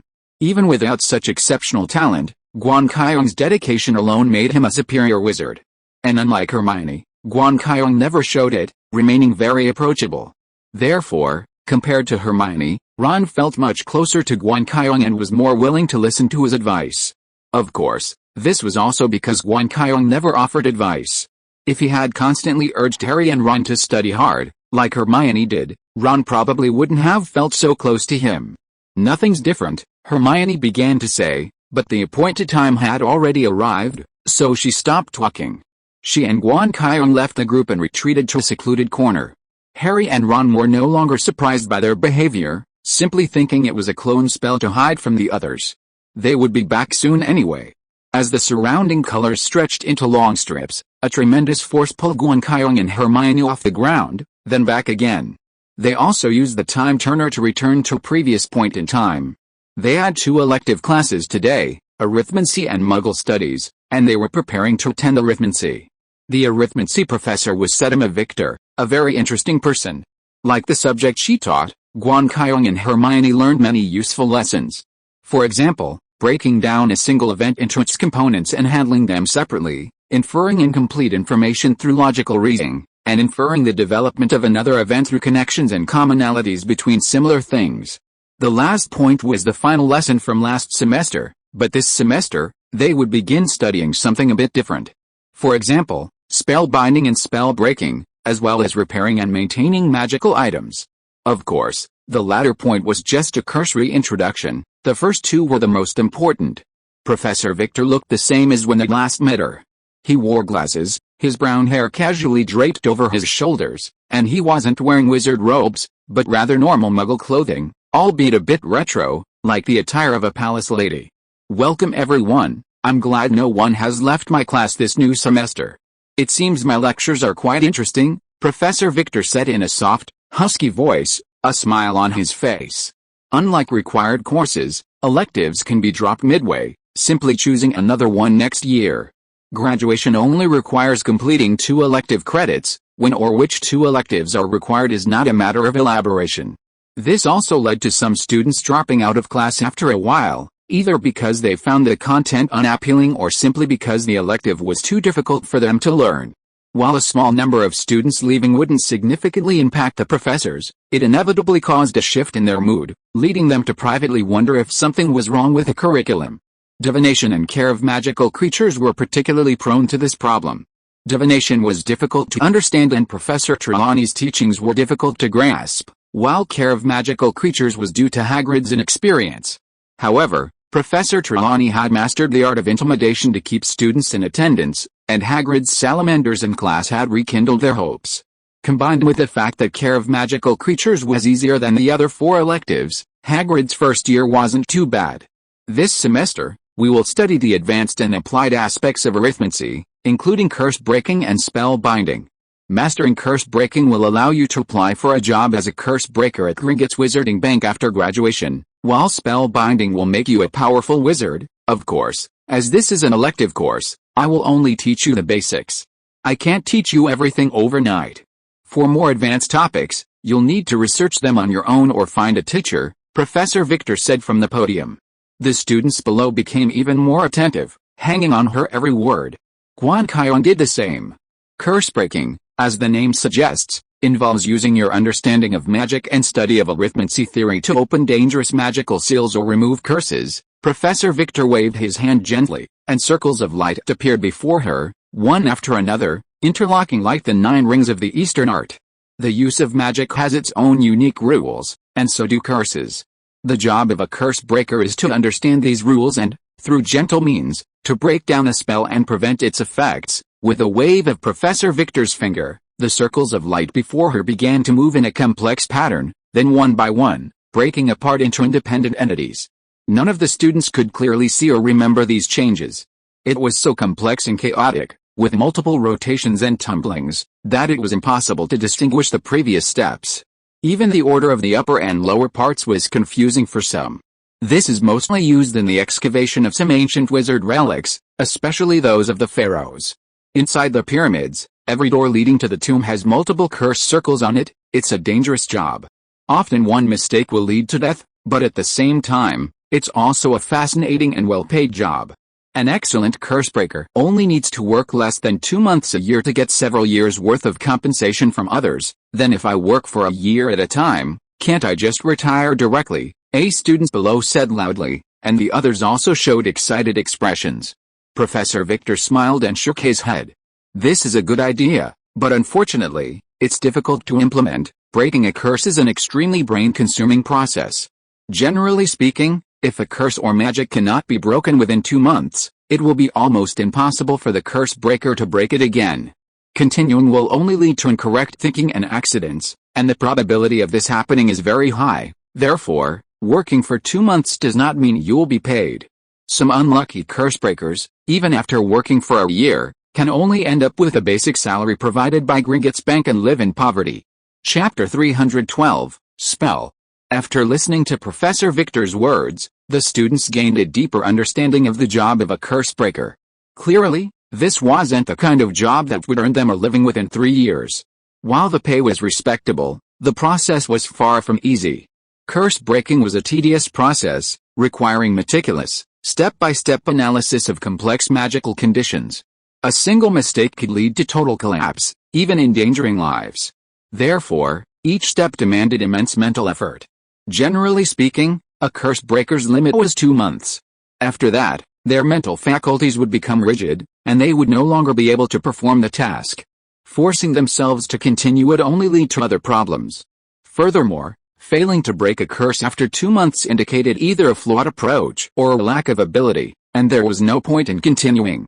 For those curse breakers who failed to break a curse, organizations like Ringgits would only pay a minimal salary, and some would even refuse to pay a cent due to the delay. So, while some curse breakers appear glamorous and have easy jobs, often earning what others would earn in years with just one mission, it's important to recognize that beneath the surface, countless curse breakers struggle to survive on meager wages. This results in a significant number of curse breakers leaving the profession each year, and consequently, a high demand for them. It's a highly mobile job. After we've finished explaining curse breaking, let's move on to spell binding, Professor Victor continued. Today was the first class of the new semester, and she was only summarizing the new semester's knowledge. The detailed study wouldn't begin until the next class. Spell binding is the opposite of spell breaking. Compared to removing a spell, it applies it to an object in a more effective and tangible way, Professor Victor said, gently waving her wand. On the table before her, a book levitated. Then, without any movement, she stopped her wand, her magic also pausing, but the book remained suspended in midair. Guan Qiong's magical perspective, however, was imprinted within the book. Unlike ordinary magic, which merely superficially applied to the surface of an object, it penetrated deeper, much like a magic prop. This was, in fact, the process of creating a magic prop. The more deeply the magic was integrated with the object, the more effective the magic prop would be, and the longer its effect would last. Some of these props could even be passed down through the generations as family heirlooms. However, the effects of prank props like those used by George and Fred, due to insufficient integration, often only lasted for a short time. But this was enough. After all, no one would keep a prank prop as a family heirloom. Spellbinding, like spellbreaking, is a unique skill that can be extended into many other areas, such as toolmakers, repairmen, and even specialized spellbinders. A spellbinder can easily inflict magic on a person, producing all sorts of unexpected effects. These effects often last for a long time, until certain conditions are met. The Witch in Sleeping Beauty is a spellbinder. Also, it's important to note that spellbinding is different from curses. Spells often have unique solutions. Under certain conditions, even an ordinary person can break a spell. Curses, on the other hand, require a powerful wizard to remove them. The students were taking notes. Spellbreaking and spellbinding are two opposing sides. In the beginning, they were created simultaneously to counteract each other. However, today, spellbreaking has a wider range of applications, and spellbinding isn't just about dealing with curses, but has multiple applications. I'll explain these things to you later in the course. At that moment, the bell rang, signaling the end of get out of class, sending dust flying from the ground. Okay, get out of class dismissed. Next class will officially begin the process of breaking curses. You need to review the material from last semester. Believe me, it will be very helpful. It's the absolute foundation. Professor Victor finished his words and left the classroom. The students began to pack up their things, preparing to rush to the next class or elsewhere. This is really interesting. I can't wait. This class is much more useful than divination. It's a big loss that Harry and Ron didn't take it, Hermione said to Guan Qiong as she packed her things. They probably won't like it. After all, Charms class is already overwhelming for them. Guan Qiong smiled, and a light appeared between them. Arithmancy was indeed a very interesting class, especially the breaking and binding of curses, which reminded him of the locking and unlocking charms he had learned before. Guan Qiong now had a deeper understanding of the intertwined spiraling magical circuits. I'm afraid one of these two spells is for binding, and the other for removing. It's just that over time, these two spells have become fixed, becoming conventional and universal. But fundamentally, they're the same as what Professor Victor just said. I think so too. I have to say, it's a pity. I'm sure the skills of binding and removing spells will greatly improve magical proficiency. I really want to finish this class as soon as possible. Hermione's eyes widened, gleaming with anticipation. There's no rush. Guan Qiong emitted a light, and the two of them walked out of the classroom together. Once out of sight of the other students, they reached a secluded corner and simultaneously took out their time turners, gently turning them to rewind time. The surrounding scene began to shift, colors stretched into lines and then returned. Their perceptions felt as if they were being pulled up into the sky and then plummeted back to earth. When their feet felt something solid again, they had returned to their previous point in time. Next, they were off to Muggle studies. Guan Qiong cast an existence elimination charm on the two of them. After avoiding their past selves at the same time, they arrived at the Muggle studies classroom. The number of people inside was now half that of the first class. Chapter 313, Contents of Muggle Studies. Although the Muggle studies class wasn't particularly crowded, the fact that half the class was missing still made Professor Burbage look a bit grim. This unease faded slightly when Guan Qiong and Hermione entered. After all, if they weren't there, it would mean 2/3 of the class was missing, a rare occurrence in previous years.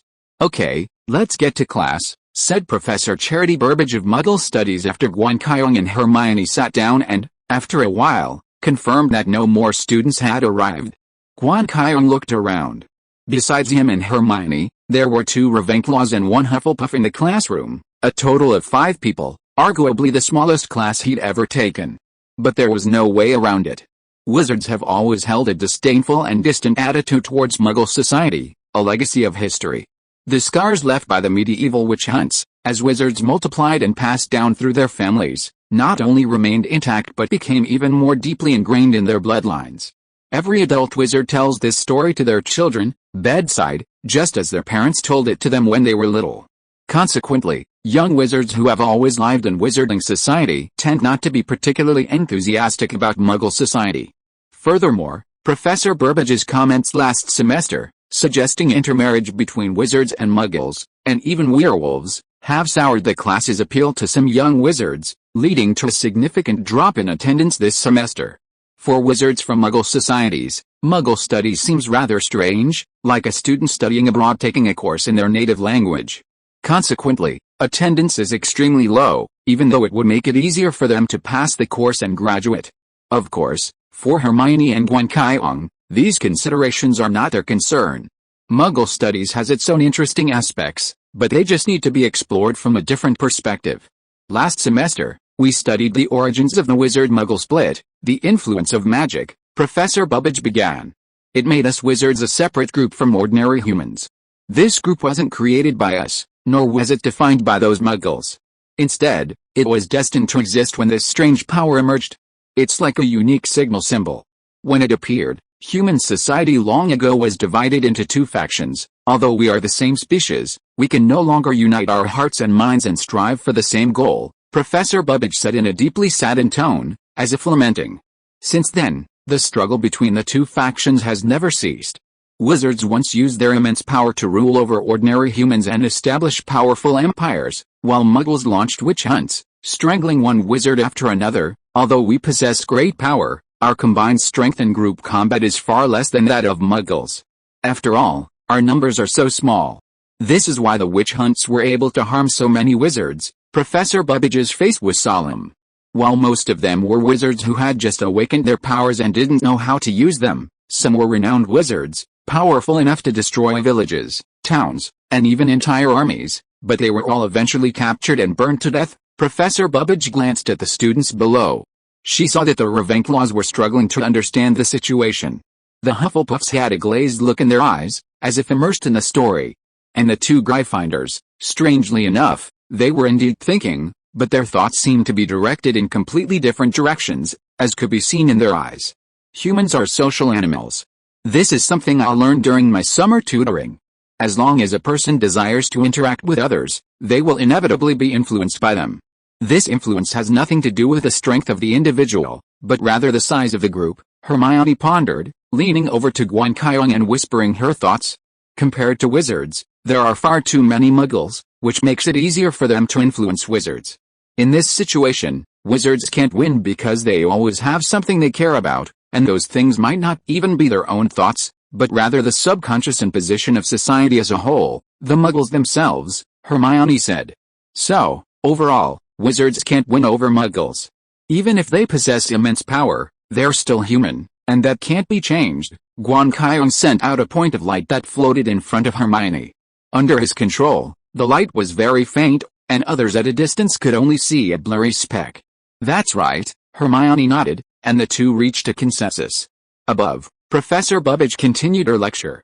Fortunately, before those Muggles discovered more powerful powers, our wizards' exploration of magic had already reached a profound level. Alchemy, prophecy, Transfiguration, astrology, potions, spells and so on were sorted out and summarized, which greatly improved the overall strength of wizards. This gave us a foothold, allowing us to disappear from the side of muggles and live better in this world. Some people are arrogant because of this, thinking that muggles are ignorant and weak, that they do not understand the secrets of magic, the truth of the world, and therefore should be ruled by us. Professor Babaji looked at the students below, and then spoke. But that's wrong. Individually, muggles are weaker than us.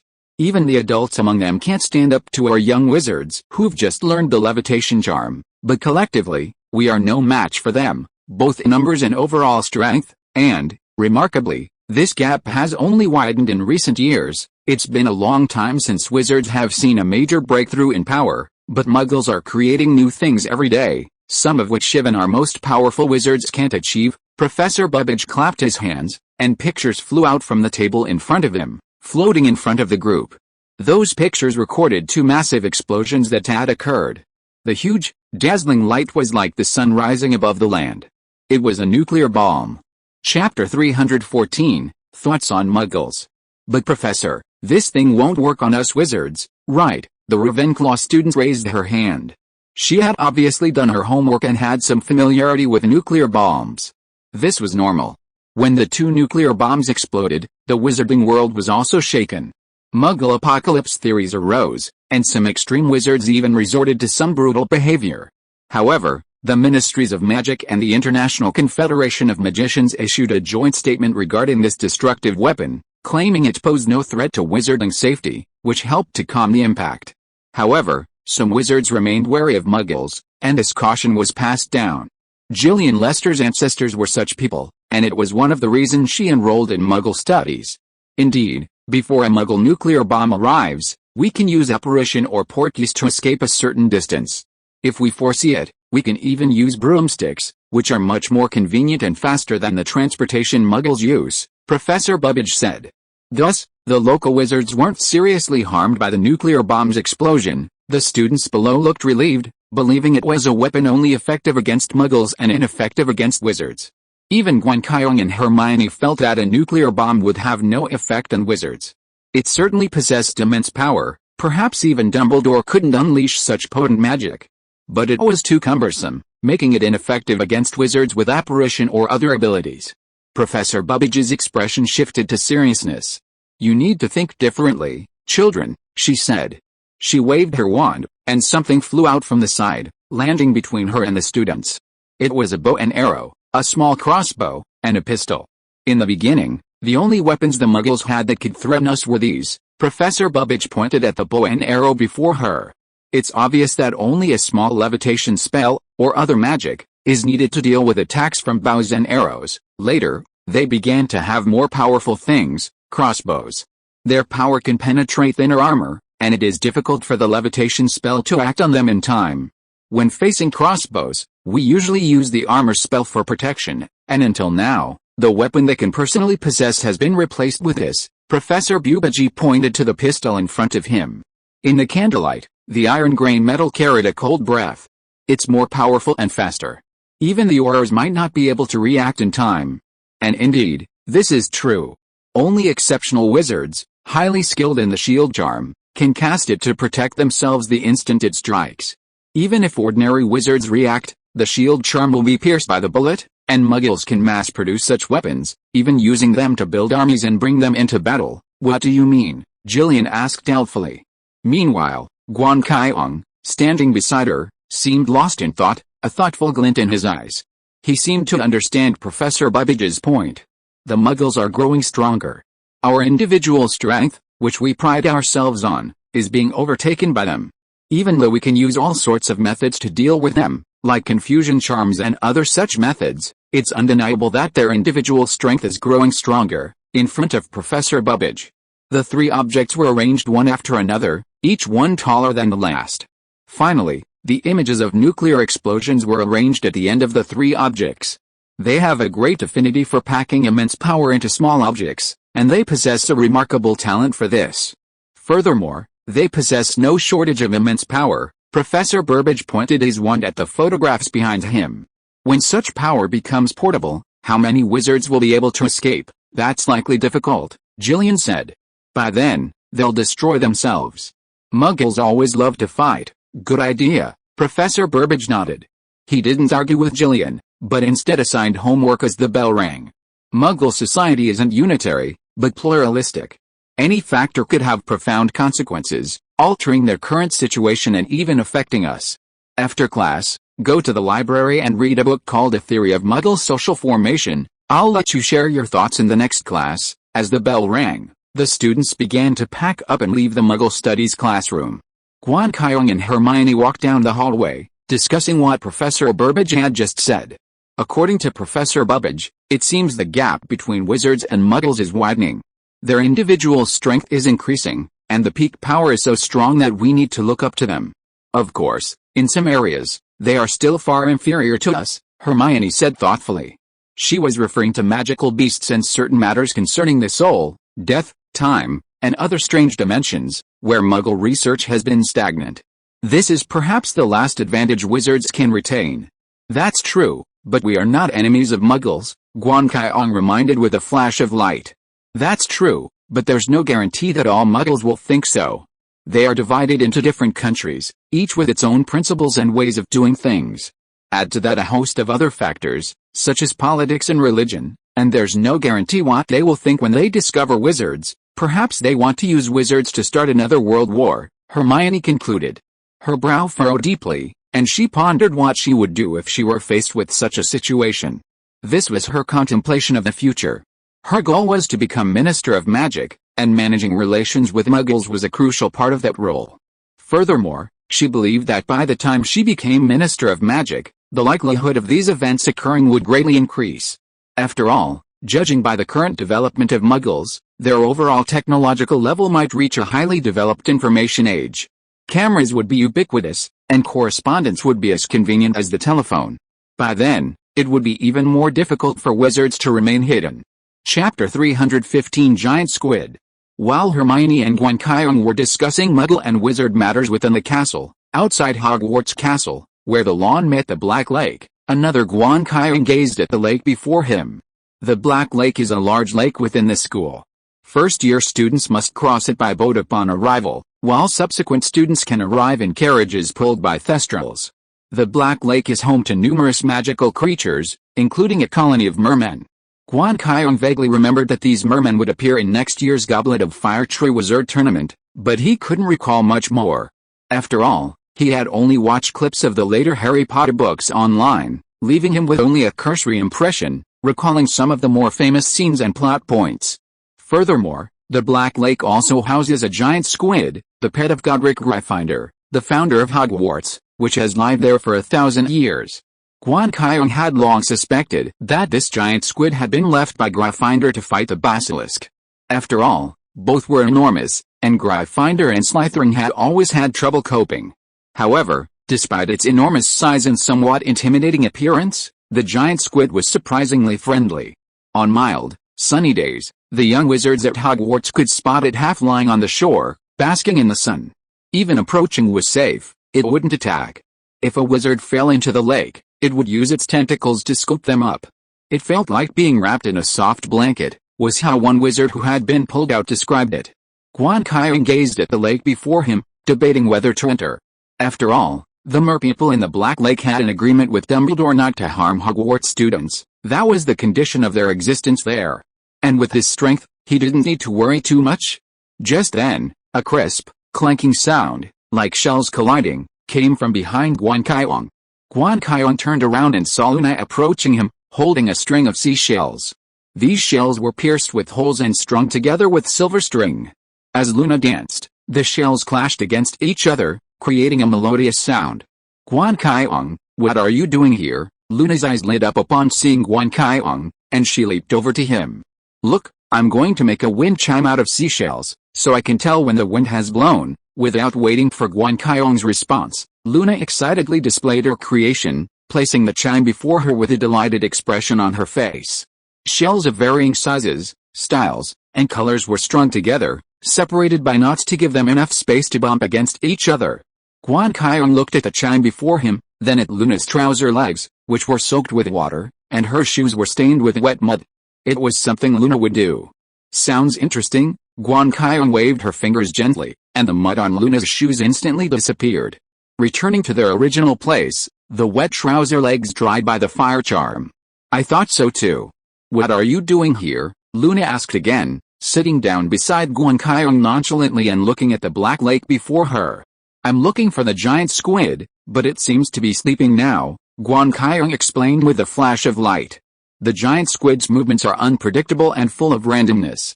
Sometimes, it sleeps at the bottom of the lake for a whole month, while other times, it comes to the shore every day to watch the students attending classes on the lawn. If there's a Quidditch match, it will appear to listen for a while, waving its tentacles as if cheering. However, no one knows which house it supports, and it seems unconcerned about who wins. A giant squid, Luna blinked her silver eyes, gazing at the lake before her. After a moment, she spoke. It seems it's indeed asleep, and it'll probably be asleep for another 2 weeks. The weather's bad right now, so it's not likely to come out. Guan Qiong glanced at the sky overhead. Winter had just passed, and spring hadn't yet taken hold, so the sky remained gloomy. However, the previous continuous snow and icy wind had subsided. The weather wasn't warm, so it was normal for the giant squid to not want to come out. Okay, Guan Qiong sighed helplessly. But he wasn't too impatient, he still had the patience to wait. At this moment, Luna turned her head, her silver eyes fixed on Guan Qiong. What's wrong? Guan Qiong looked at Luna in confusion. He knew Luna had some special talents, and they had helped him choose the right direction when Evelyn was at the cedar tree. You have a lot of things in you, Luna said softly. Guan Qiong scratched his head. He did have some things on him, wands, potions, galleons, and so on, but he had a feeling Luna wasn't simply referring to those things. You face a choice, but the outcome is already determined. Luna leaned over to Guan Qiong, arms folded across her knees, and sat down beside the bewildered Guan Qiong. Her long golden hair cascaded down from Luna's shoulders, falling onto Guan Qiong's like a shawl, shielding him from the gloom of the sky. But Guan Qiong felt strange, staring at the black lake before him, speechless for a long time. He remembered Professor Trelawney's prophecy. There was a phrase in both, similar in meaning. Considering both possessed a special gift for prophecy, Guan Qiong had to take its meaning seriously. But what exactly did it mean? What does it mean? A point of light appeared between them, illuminating their eyes. But Luna stared blankly at her toes. Next to her toes were Guan Qiong's feet. She said nothing, and after a long moment, she shook her head. I don't know either. There are many more things I can't see clearly. Guan Qiong opened his mouth, but finally shook his head helplessly. Although this special talent of prophecy can be of great help at certain times, most of the time, it always gives people the feeling of a riddler, which makes people feel very helpless. Will you really not be beaten if you do this? However, Guan Qiong was just complaining in his heart. On the surface, he still looked calm. He just sat next to Luna, looking at the black lake in front of him, feeling the breeze blowing from the lake. Luna did not speak either. She sat next to Guan Qiong and raised the wind chime in her hand. The wind blowing from the lake made a crisp sound. Chapter 316 Patronus Charm. Thursday evening arrived. Harry left Gryffindor Tower and arrived alone in the History of Magic classroom. He had made an appointment with Professor Lupin during Defense Against the Dark Arts to come to the classroom that evening to learn the Patronus Charm. Professor Lupin would bring a fugitive as a teaching aid, and the classroom was spacious enough for them to experiment. When he arrived, he found it was already filled with light. These dots floated on the ceiling like stars, illuminating the pitch-black classroom with a soft, subtle glow that wouldn't draw attention to anyone outside. Inside, Professor Lupin stood beside a large shipping crate. Next to him stood Gwen, a look of resignation on her face. Above Gwen's head, a yellow, fuzzy object replaced her wizard's hat, weighing down her dark hair. It was Crookshanks, lying on Gwen's head, staring blankly at Professor Lupin. Professor Lupin's face shifted to a fitting expression of embarrassment, like a child being observed by a friend's parents. He didn't understand why, but his instincts spoke loud and clear. Professor Lupin, June, you're here first, Harry greeted the two. He reached out to greet Crookshanks, who was perched on June's head, but Crookshanks simply glanced at him and squinted his eyes, looking as if he wasn't willing to respond. It was always like that, Harry was used to it. June nodded at Harry and helplessly reached out to pry Crookshanks off his head, but Crookshanks' grip was too tight, and he couldn't do anything. Ever since she'd last grabbed it by the neck, it had refused to be held by June, and it wouldn't let anyone other than Hermione hold it. The only place it would stay now was on a person's head, perhaps because the heat was higher there. It made June look like she was wearing a furry hat. Lupin smiled, no longer paying attention to the cat that had puzzled him. He led Harry over to the large box he'd brought with him and spoke cheerfully. "Thank goodness, I found another fugate.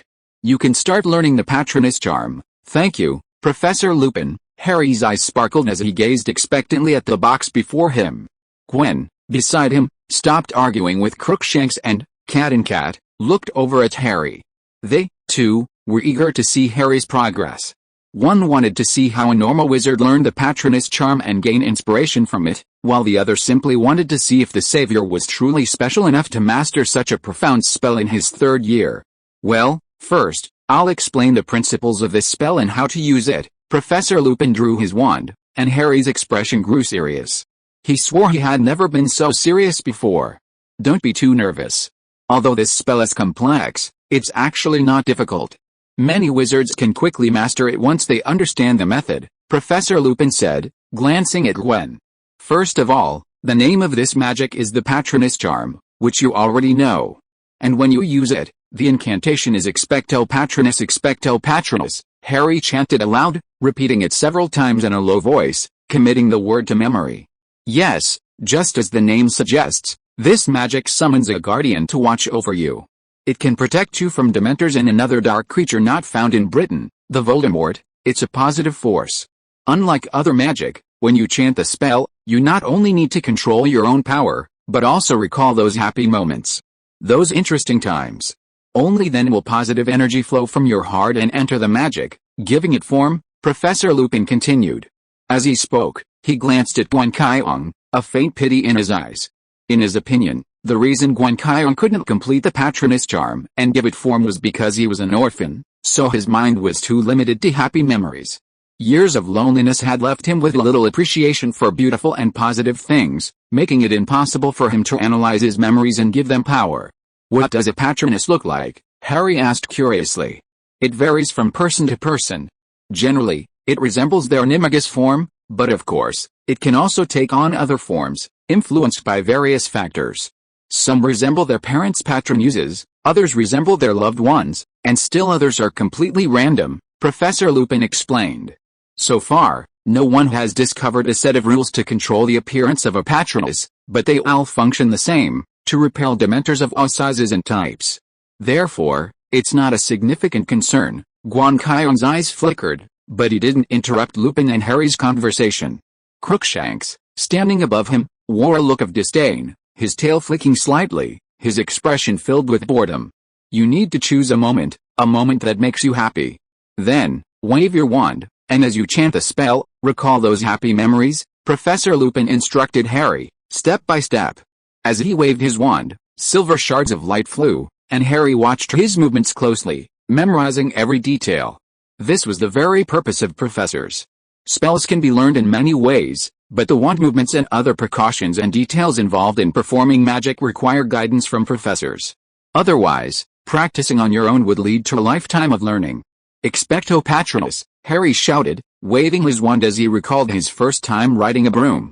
He still remembered the moment clearly. Malfoy snatched Neville's Remembrall, and he rode after him. It was that day that he felt he had truly entered a new world, a magical world.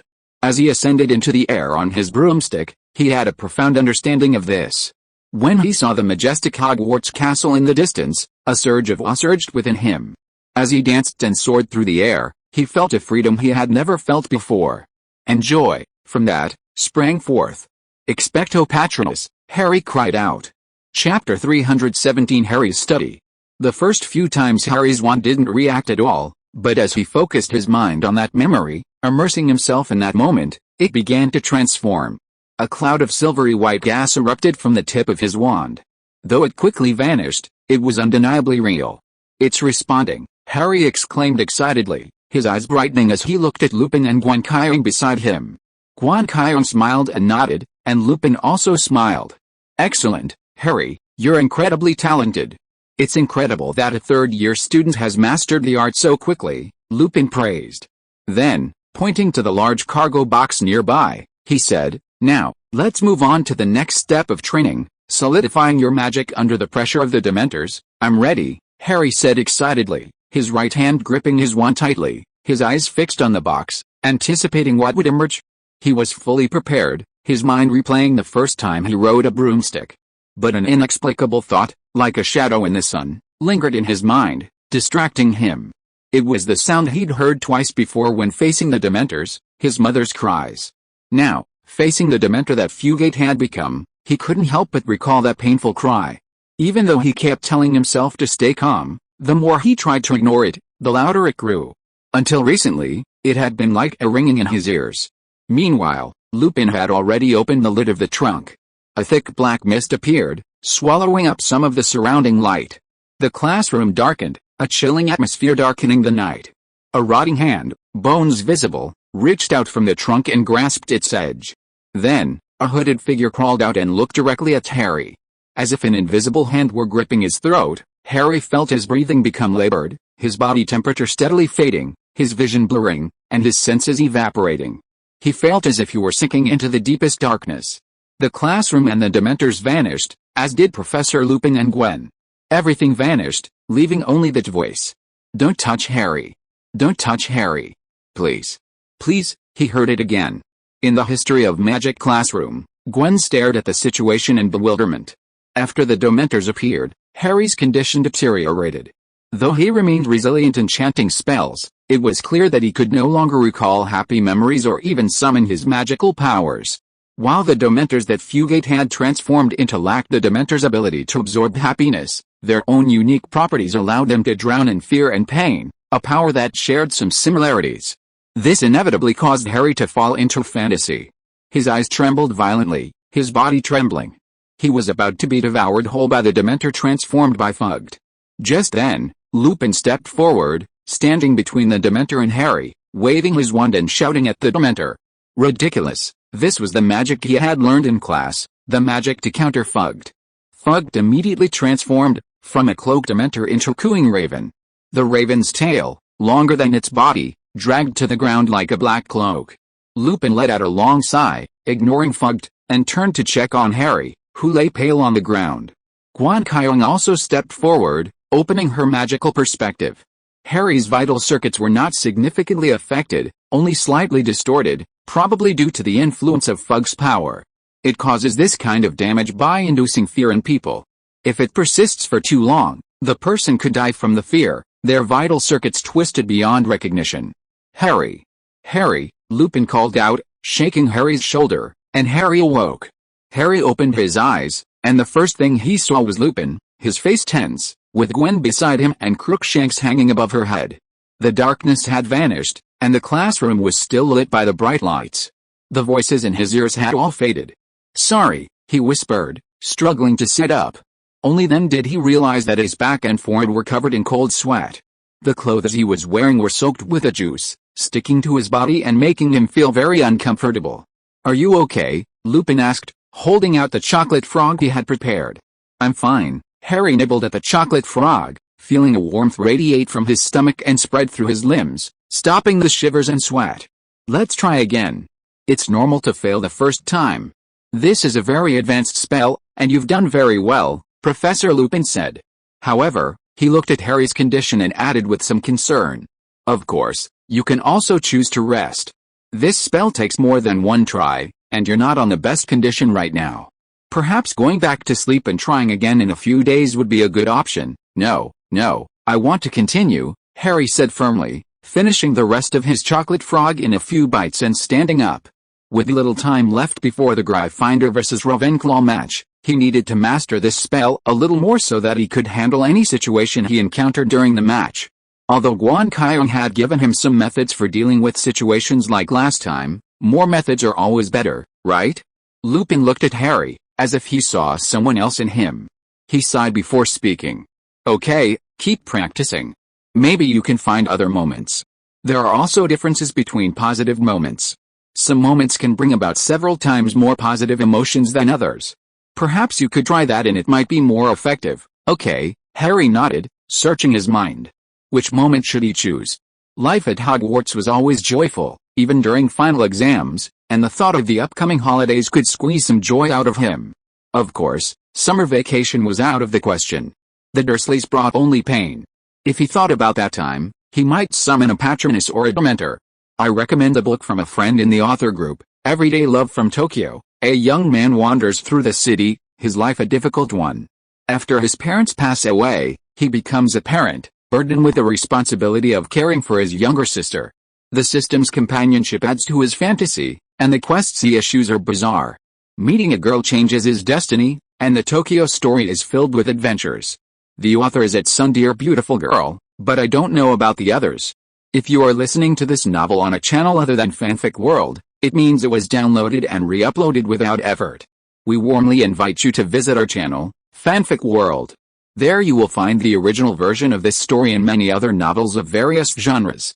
We look forward to seeing you dive into a world of incredible novels. Chapter 318 Observation. After much thought, Harry finally pinpointed the moment of his recollection. It was when he learned he was leaving the Dursleys' house and attending Hogwarts. What could be happier than this?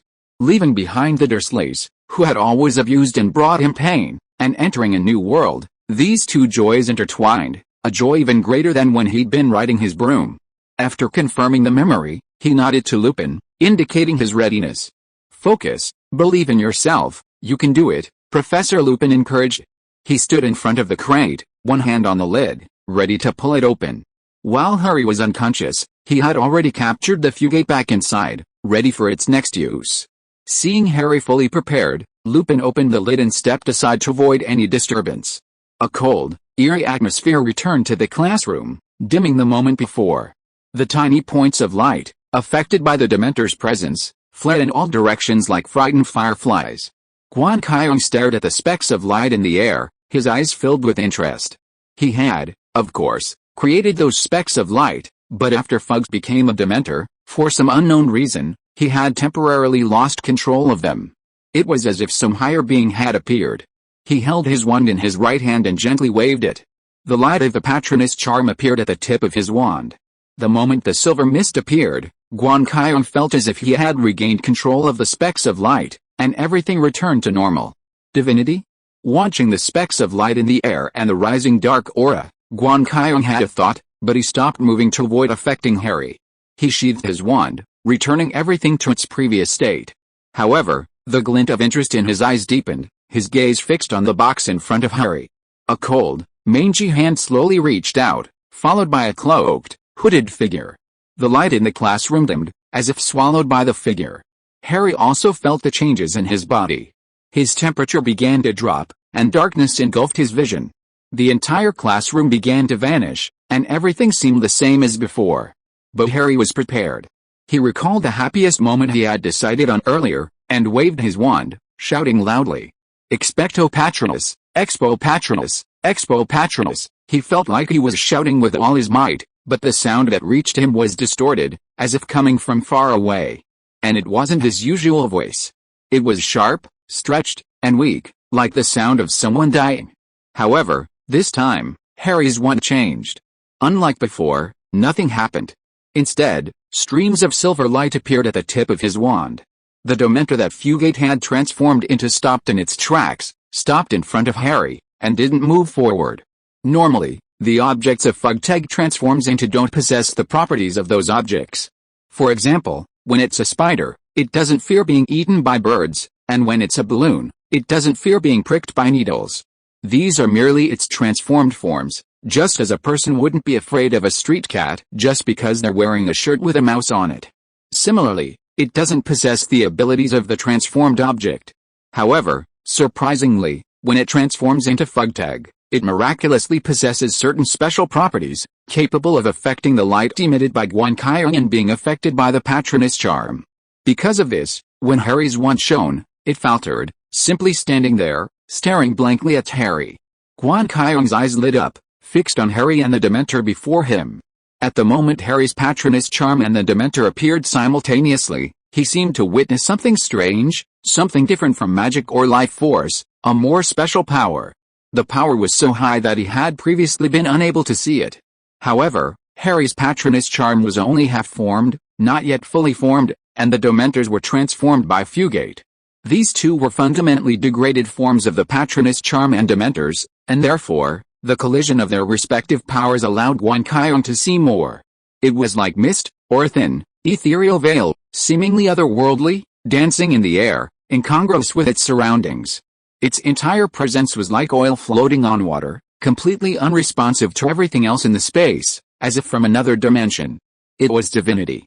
The divinity's presence was fleeting, appearing only in the moment Harry's Patronus charm collided with the Fugate transformed Dementors. Once Lupin separated the two, the mysterious veil vanished, never to be seen again.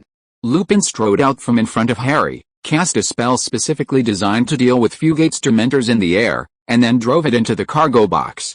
"Great, Harry, you've done it," Lupin said happily, his eyes filled with excitement as he looked at Harry. "You're an outstanding child, just like your father. No, even more so. He wasn't as fast at learning magic as you are." "You knew my father?" Harry looked at Lupin, somewhat surprised. "Oh, yes, indeed. We were friends. We were in the same year at Hogwarts and in the same house," Lupin said, but didn't say more. A hint of pain lingered in his eyes as he recalled something unpleasant. Harry opened his mouth, but for a moment, he didn't know what to ask. There was so much he wanted to know about his parents, but at this moment, he didn't know where to begin. Lupin clearly didn't want to discuss this further. He began packing his suitcase, as if preparing to leave with Fugate. "You've done very well, Harry, but that's enough for tonight. Any more practice will harm your body, and even your brain," Lupin said. "If you have any questions, you can ask Gwen. He can guide you until the final step." With that, Lupin took the box and left, leaving Gwen and Harry alone in the classroom. And Crookshanks. Gwen looked at the large box Lupin had taken away, wondering if he should capture a Fugate to study, or even just capture a Dementor. But that was obviously a matter for later. Harry, having suddenly heard about his father, was in no mood to say anything more and left the classroom with Gwen. However, as he was leaving, a thought suddenly struck him. He stopped and looked at Gwen. "Gwen, if Professor Lupin knew my father, could he also know Sirius Black?" Harry suddenly asked.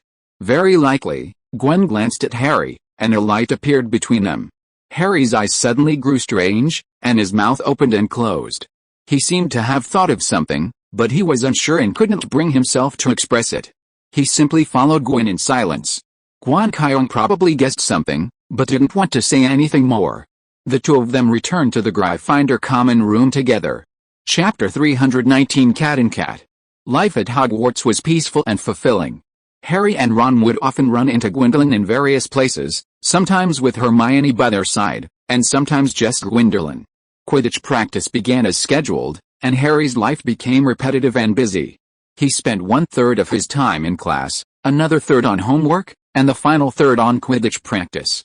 Wood even tried to get Harry to free up a bit more time, ideally cutting his homework time in half, just like Gwendolyn and Hermione. "That's impossible. Wood must have forgotten that my grades are just as bad as his," Harry complained to Ron. "Hey, men, I hate to say it, but Wood's grades are actually better than any of us. Otherwise, the professor wouldn't let him spend so much time on Quidditch," Ron said with a hint of reluctance. Gwendolyn and Hermione laughed, but seeing as Quidditch practice was going on, they still spent some time helping Harry with his homework. Of course, it was just guidance, not doing it for him or lending it to him to copy. Meanwhile, another event occurred. In the Ravenclaw vs Slytherin match, Slytherin won. While Malfoy's expression was not particularly encouraging, it was actually good news for Gryffindor. If they could also defeat Ravenclaw, they would secure second place, and a chance at the House Cup was not out of the question. Guan Qiong didn't know the details. The various rules of Quidditch were like a tangled ball of yarn to him, a daunting task to untangle. From Harry and Ron's excited expressions, and Hermione's explanations, he could only vaguely grasp that Gryffindor still had a chance at the House Cup, if they won all the remaining matches. The hope of victory sent Gryffindor into a frenzy of excitement. Brothers Fred and George took the opportunity to fetch some food from the kitchen and their hidden stash of alcohol, hosting a feast in the Gryffindor common room.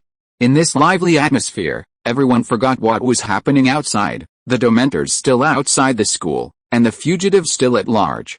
Likewise, they failed to notice a large orange cat leaving the common room and heading outside. Crookshanks followed a familiar route, preparing to head to the Forbidden Forest. She needed to check on Sirius Black. His condition had worsened over time, his obsession with Peter Pettigrew rapidly intensifying his bestial nature. Meanwhile, Adriana noticed that, seemingly due to their provocation, the power within the mouse scabbers, Pettigrew's form, was no longer as stable as before. The power had undergone a new transformation, now like an unstable bomb, lingering within Pettigrew's body, making Adriana hesitant to act drastically. Pettigrew's mishaps were minor, but Dumbledore would be in for a rough ride if he accidentally harmed other students. However, it seemed Adriana's threats were working. Pettigrew's movements had become increasingly aggressive.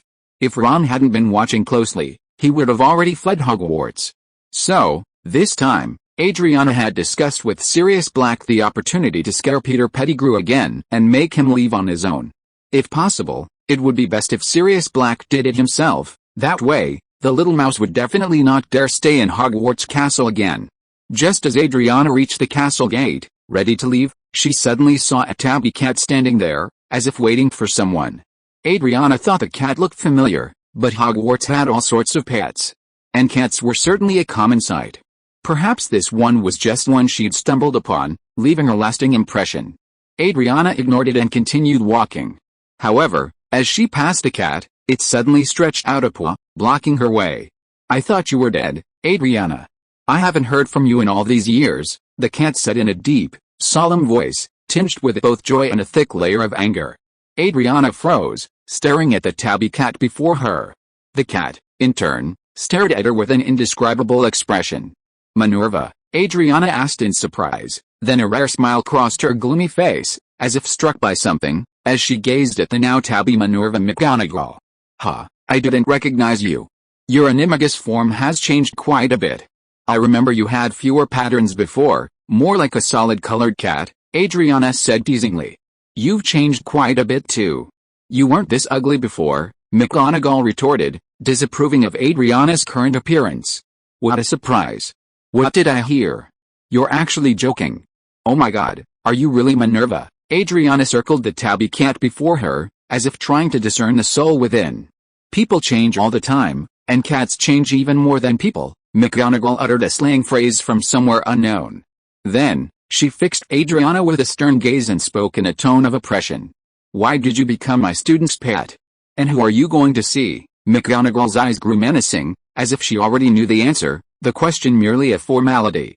"Are you going to see Sirius Black?" She stepped forward, her claws extended from within, a commanding presence. "Don't be so nervous, Minerva." Adriana remained unfazed by McGonagall's pressing questioning. She walked over to her side and half-crouched, the two cats side by side, just as they had been in their school days. "That little girl looks a lot like you. In fact, when I first saw her, I thought you'd gotten younger." Adriana leaned aside, her cat's head nuzzling against the other cat's shoulder in a gesture of affection. McGonagall's body stiffened, but a deep-seated habit prevented her from moving. She simply stood there quietly. "As for Sirius Black, you know, he's the child I watched grow up. I can't just ignore him, but he joined you-know-who and killed many innocent people, including Harry's parents," McGonagall said seriously. "This is just the surface truth. The real situation may be something else." Adriana tilted her head, pressed it against McGonagall's ear, and began to whisper softly. McGonagall's body stiffened, but she didn't run away. Instead, she stood there and listened. Gradually, her eyes changed, as if she knew something incredible. Why did Dumbledore do this?" she asked in confusion. Chapter 320 Hermione's Discovery. "What else could it be?" Adriana laughed. "Dumbledore takes his role as an educator too seriously, or perhaps, out of guilt for that savior boy, he wants to train him well. A savior always needs to go through various trials and experiences to grow, and this is a good opportunity." McGonagall fell silent. She had to admit that Adriana's statement made sense. From what she knew, Dumbledore had used Quirrell at the time to train Harry's mind in his first year. Of course, Dumbledore was also protecting him from behind to prevent any accidents. The same thing happened in his second year, but that time, he was interrupted by Guan Qiong. Because of Hermione's situation, Guan Qiong single-handedly resolved the Chamber of Secrets incident. "Sirius Black, is he really wronged?" After a long moment, McGonagall finally spoke, asking Adriana for confirmation. "Of course, he grew up under my watch. I know him, and you should know him too, right?" After he started at Hogwarts, I asked you to look after him. You know his character well." Adriana nodded. Mag thought back to that time. Although the child bore the surname Black, he was indeed different from the other black wizards. She saw some of Adriana in him. And indeed, in subsequent conversations, she learned that Adriana had a profound influence on Sirius Black, even more so than his mother. "If that's the case, I understand," Mag said softly, a sigh of relief rising within her. If that were the case, then she wouldn't have to be an enemy of Adriana. Although she had never imagined such a scenario. "Then, may I leave, Minerva?" Adriana smiled at the tabby cat before her, her eyes narrowed, and her tail flicked, like a hand, scratching the cat's chin. Mag finally resisted, extending her paws and expertly pinning Adriana's tail down beneath them. "Not yet, Adriana. There's still so much to unravel, like what's been happening to you all these years." Mag stared at the large orange cat before her, her gaze suddenly softening, her voice lowered. "I heard you went to meet you-know-who and met your end at his hands." Looking at her former best friend, Adriana couldn't help but hear the sadness in her voice. She reached out her cat head and rubbed the tabby cat's chin, then spoke slowly. "A lot has happened, Minerva, but I'm back." No one knew what the two cats were talking about at the castle gate. As the sun set, golden rays bathed the castle lawn. One turned back toward the castle, while the other headed into the forbidden forest. The next day, Hermione saw Crookshanks returning and had no doubts about his whereabouts. As long as Crookshanks didn't bother Scabbers, Hermione didn't worry too much about him. Crookshanks was a clever cat, he knew what he was doing. That was what Hermione thought. Although Crookshanks sometimes gave her a headache, Hermione still loved him. Sometimes, she would talk to him about things she was unsure of. Like now.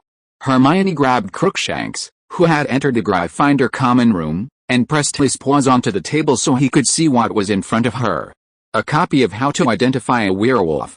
Harry was currently engaged in intense Quidditch training on the field, while Ron had been forced by his brothers to play ball snatcher, a practice they always enjoyed teasing him with.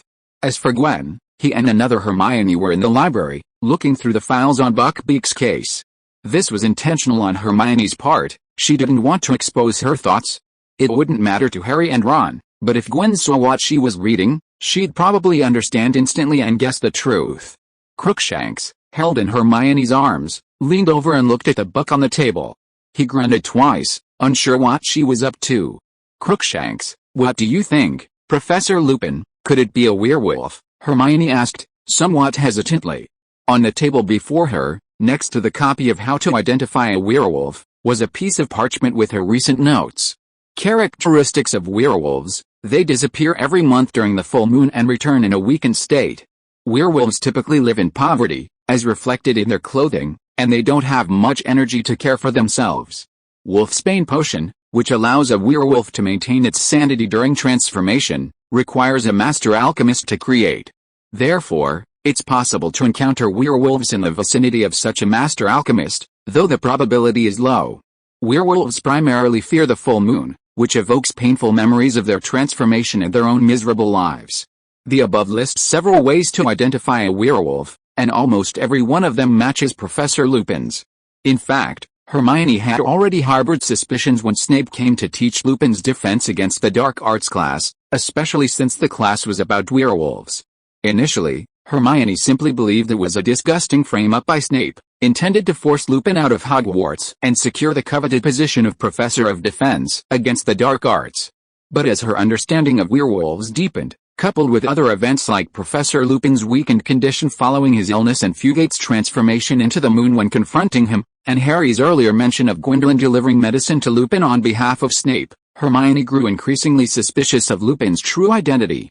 However, despite her suspicions, she kept them to herself, not even Gwendolen. Compared to the previous defense against the dark arts professor, Lupin was a much more likable professor.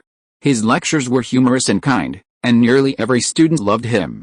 If his werewolf status were revealed, he might not be able to continue teaching at the school. This would be a difficult situation for both Lupin and the students. However, he was still a werewolf, a creature of darkness. Who knew he might one day attack the students and infect them? Infection could ruin their lives, and Hermione didn't have the energy to shoulder that risk. Hence, her dilemma. "Crookshanks, what should I do?" Hermione said to Crookshanks while rubbing his head in her arms. Chapter 321 The Seventh Me. Meanwhile, Guan Qiong, in another part of Hogwarts Castle, was also facing a dilemma. This was Guan Qiong after using the time turner for the fourth time today, making him the fifth Guan Qiong within Hogwarts. After him, he could use the time turner once more, creating a sixth Guan Qiong in the same time frame. This was a rule he had set for himself. He could only use the time turner 5 times at a time, ensuring that only 6 of his selves existed at any given moment. 7 was an ominous number in the wizarding world, but 6 times a day was more than enough for Guan Qiong. Therefore, he exercised restraint, refraining from using the time turner recklessly. Guan Qiong had just returned from the library with Hermione. After using the time turner, he was about to head to the room of requirement for his daily magical practice. However, upon opening the Marauder's map he had borrowed from Harry, he was surprised to discover 2 names beside the Black Lake outside the castle. One was Guan Qiong, and the other was also Guan Qiong. Neither of these was his past self, and he had not been to the Black Lake today. According to his self-imposed plan, there should only be one use for the spell, and only one of himself should appear. In other words, there was a self that didn't belong to the present. Guan Qiong stretched out his right hand, and silver threads appeared in his grasp. They tangled in several unknown directions, vaguely forming a web. And now, this web trembled slightly. Caught? A glint flashed in Guan Qiong's eyes. He had encountered this situation once before, when a 7th self's name also appeared on the Marauder's map. This could be the self who had returned from the future to the past. Without hesitation, Guan Qiong headed outside Hogwarts Castle, towards the Black Lake. It was January, just after the start of school. The cold weather was barely comparable to winter, but even a bit chillier, like a steel knife, cutting into one's bones. Not many people were outside. Even Hagrid, in his Care of Magical Creatures class, tried to get the students out of the wind and light a bonfire to keep them warm. As for herbology and flying, one was held in a glass greenhouse, while the other had been switched to free movement, continuing only when the weather warmed up. Of course, Madame Hooch wasn't idle either. She was commissioned by various Quidditch teams to provide special training to the players during flying. Few could match her flying skills. However, those players were already at the Quidditch pitch, some distance from the Black Lake. Guan Qiong could only identify the training grounds by the small, shifting dots in the sky. He couldn't tell which house they were from. And then, amidst this deserted landscape, a golden shadow suddenly appeared beside the Black Lake, like a dancing flame. Luna. Guan Qiong approached the Black Lake and looked at Luna standing there, a puzzled expression on his face. "Why are you here?" A dot of light appeared between them, making Luna's hair shine even brighter. Luna looked at Guan Qiong with a curious expression, and after a long moment, she turned her head and gazed at the Black Lake. "I came to see if the giant squid had woken up, but it seems to be still asleep," she said in a melodious voice, as if a sudden thought had occurred to her. "It's so cold right now, it probably won't come out until it warms up." Guan Qiong took out his wand and gently tapped it on Luna, casting a fire spell to dispel the chill from her body, just as he had done before. However, Luna's body didn't turn cold in the cold wind as he had expected. Instead, it exuded a warm aura, like a furnace, as if it had just been warmed by a fire. Strange. Guan Qiong frowned and pulled the Marauder's map from his pocket. Now, next to the Black Lake, only his and Luna's names were on the map. The 2 Guan Qiong names that had appeared before had disappeared, as if something had swallowed them. "This map is very interesting. It actually shows our location and name." Luna tilted her head to look at the map in Guan Qiong's hand and praised it. "Did you see anyone else just now?" Guan Qiong asked with a beam of light.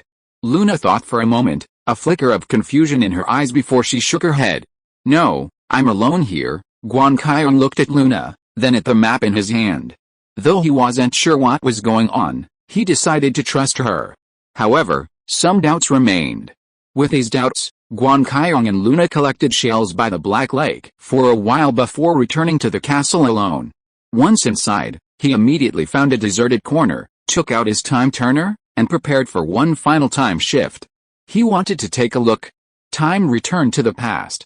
Guan Qiong cast a disappearance spell on himself and headed towards the Black Lake. He remained vigilant, wary of any mishaps. At the Black Lake's edge, Luna stood where she had been before. She seemed to have calm to see the giant squid, gazing out at the lake in the chill wind. The wind stirred the water, churning and surging, waves crashing onto the shore, swallowing anything on the shore and sweeping it back into the lake. Just then, Luna suddenly turned, her silver eyes reflecting Guan Qiong's figure. She was able to ignore the extinction spell. Just as Guan Qiong was pondering how to greet Luna, Luna raised her wand and, to Guan Qiong's surprise, chanted a spell. Expecto Patronus. As Luna shouted, a silver river suddenly appeared behind her, splitting the space in two. Within the river, a figure quietly emerged. The figure had the same appearance as Guan Qiong, but appeared more mature. At the same time, the figure had the same silver pupils as Luna, and the robes on her body were also silver, a silver color that Guan Qiong never wore. It looked extremely strange. Guan Qiong looked at himself appearing behind Luna, like a patron saint, with a look of surprise. But his movements were not slow. With a wave of his wand, a series of spells, such as the shield charm, the patronus charm, and the fire charm, appeared, enveloping him in the middle. Then, he emitted a light from his hand, forming a line of words, which floated between the two. What is going on? Chapter 322 Devour. Facing his future self, Guan Qiong, while taking precautions, also shone a light, questioning what had happened. What had caused his future self to disregard the dangers of time and travel back to the present, or rather, to the even more distant past? And why had Luna summoned him as a guardian spirit? However, Guan Qiong felt a sense of unease within him, a profound sense of crisis and oppression that intensified with the appearance of the guardian spirit Guan Qiong, like a massive wave rising from a black lake, threatening to drown the place. Furthermore, Luna's condition was not right. She seemed to have lost some sense of spirituality. She simply stood there blankly, staring at Guan Qiong with her silver eyes, without any movement or expression. All of this struck Guan Qiong as somewhat unsettling. While controlling the surrounding armor spells to protect himself, he stared across at his future self, eager to see what he would say. However, the guardian spirit Guan Qiong offered no response. Instead, his eyes glared at Guan Qiong with the aggression of a wild animal. Then, he suddenly extended his hand, and several beams of magical light flashed between his fingers. In an instant, countless spells flew out, striking Guan Qiong. The shield charm around Guan Qiong rippled, nearly shattering. Fortunately, he had practiced the shield charm for quite some time, and was able to block the attack.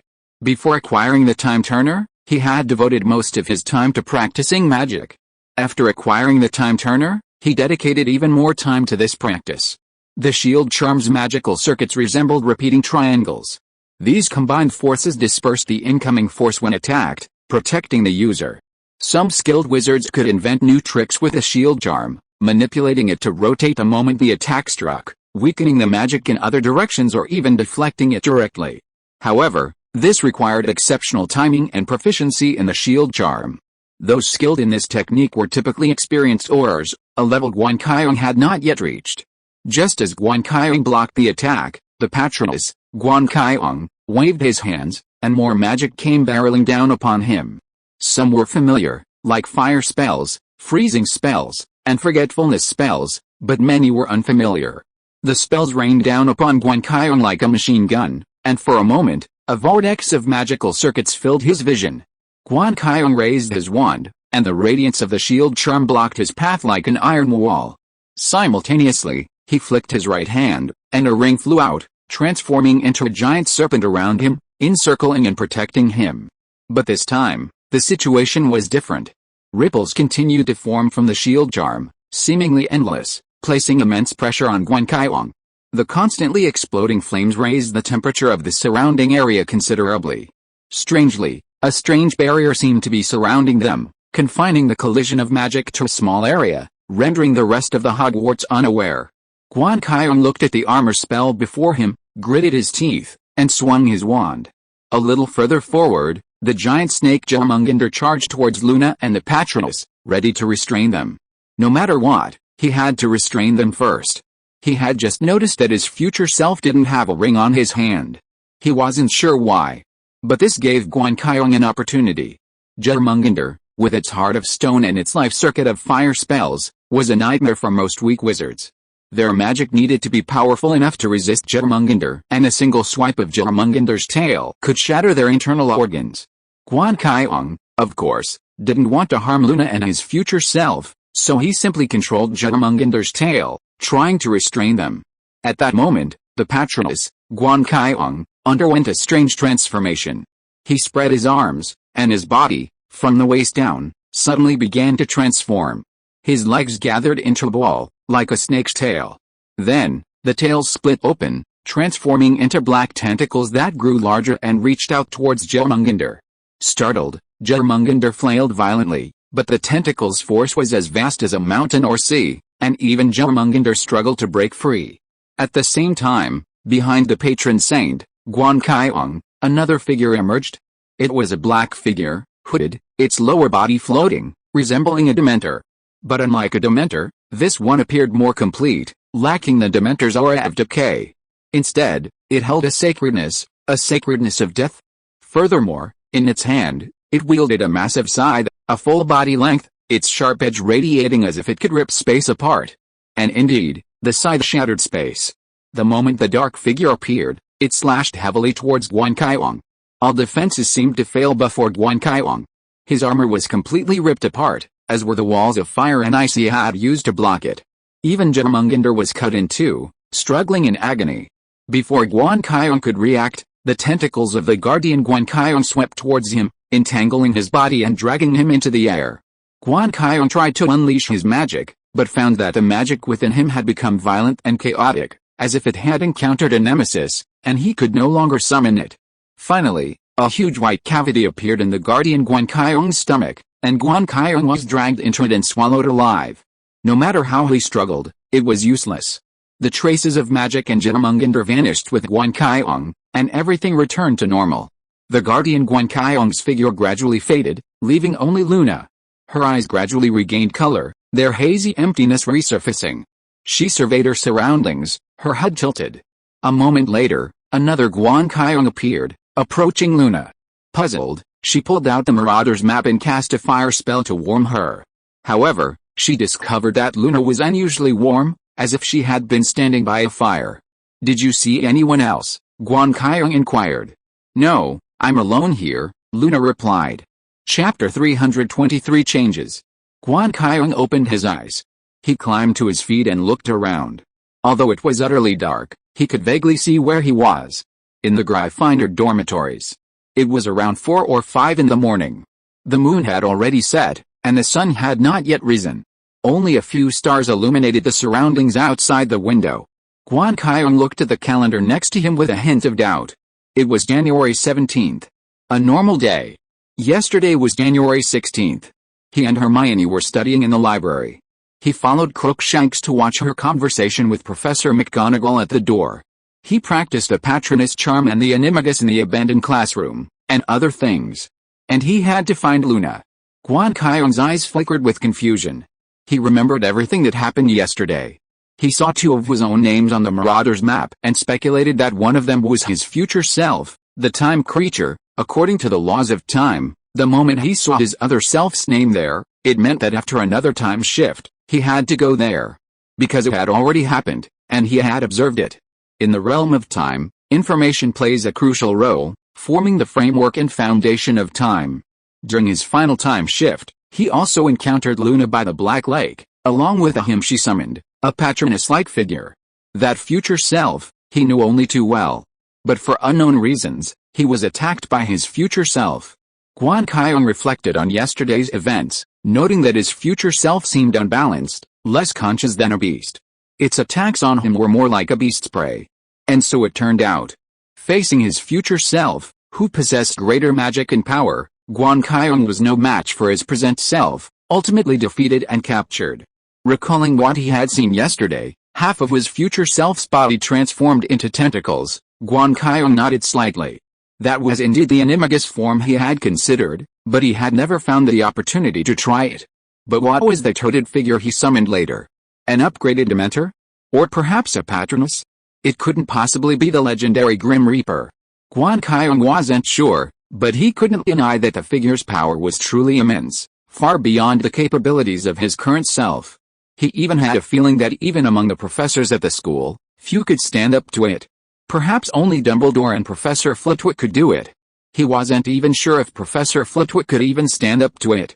Thinking of the knife that had sliced through everything, Guan Qiong's eyes were solemn, yet also tinged with excitement. Because that was his future self, it meant that, in the future, he could wield that power. After the excitement wore off, Guan Qiong began to consider what was next. What had happened? He clearly remembered being devoured by his future self, yet now, he appeared here unharmed. Wait, had he really been devoured? Guan Qiong frowned, looking at his hands. Recalling the memory of fighting his future self and being devoured, he felt no real sense of reality. He felt no pain, nor much fear. It was as if a thin layer of gauze separated his real self from his yesterday self. Everything that happened yesterday felt like something happening to a character in a video game. He could empathize with it, but he couldn't fully relate. Strange, what had just happened? Guan Qiong's frown deepened. This feeling of being in the real world, yet not quite real, made him feel deeply uneasy. He half suspected that yesterday was just a dream, or an illusion, but that made no sense. If everything was real, then why was he in Gryffinder's bed? After being devoured by his future self, why was he unaffected? His body wasn't injured, his magic power wasn't affected, his overall condition was the same as before. Even Jomungandr lay intact on his fingers. After a moment's silence, Guan Qiong extended his right hand and began to manipulate another power, the one he had unexpectedly gained. The power of time. A silver light appeared in his hand, and he was surprised to find that it was even stronger than before. His control over time had increased. The light in Guan Qiong's hand shone, and he looked at the others in the Gryffindor common room. Under the light, his eyes turned silver, and he saw the others' future. They woke up, went to the cafeteria for lunch, and then went to today's class. That was 4 hours in the future. Before, he couldn't have seen that far. Guan Qiong's fingers twitched slightly. 4 hours later, Ron, while spreading ketchup on a sausage, accidentally used a little too much force, smearing his hands. His annoyed hand flicked, spilling ketchup all over the others. That was the power Guan Qiong had previously mastered, called destiny, but before, it could only affect minor events, making little difference. Therefore, Guan Qiong had never used it. But now, Guan Qiong could use this power to make even greater changes, controlling the future and shaping it in the direction he desired. If the previous change was just an ant moving crumbs, now he could control a mouse and take away an entire cookie. The light in Guan Qiong's hand faded, and his eyes returned to their normal state, their gaze deepening with a deeper level of thought. This inexplicable change left him feeling a sense of unease. After all, there is no such thing as a free lunch in the world. All the gifts of fate have already been secretly marked with a price. So, what will the price be? It is impossible that I will become stronger every time I am eaten, right? Could it be that my future self came back to the present to help me become stronger? Guan Qiong thought in his heart, but there was no smile on his face.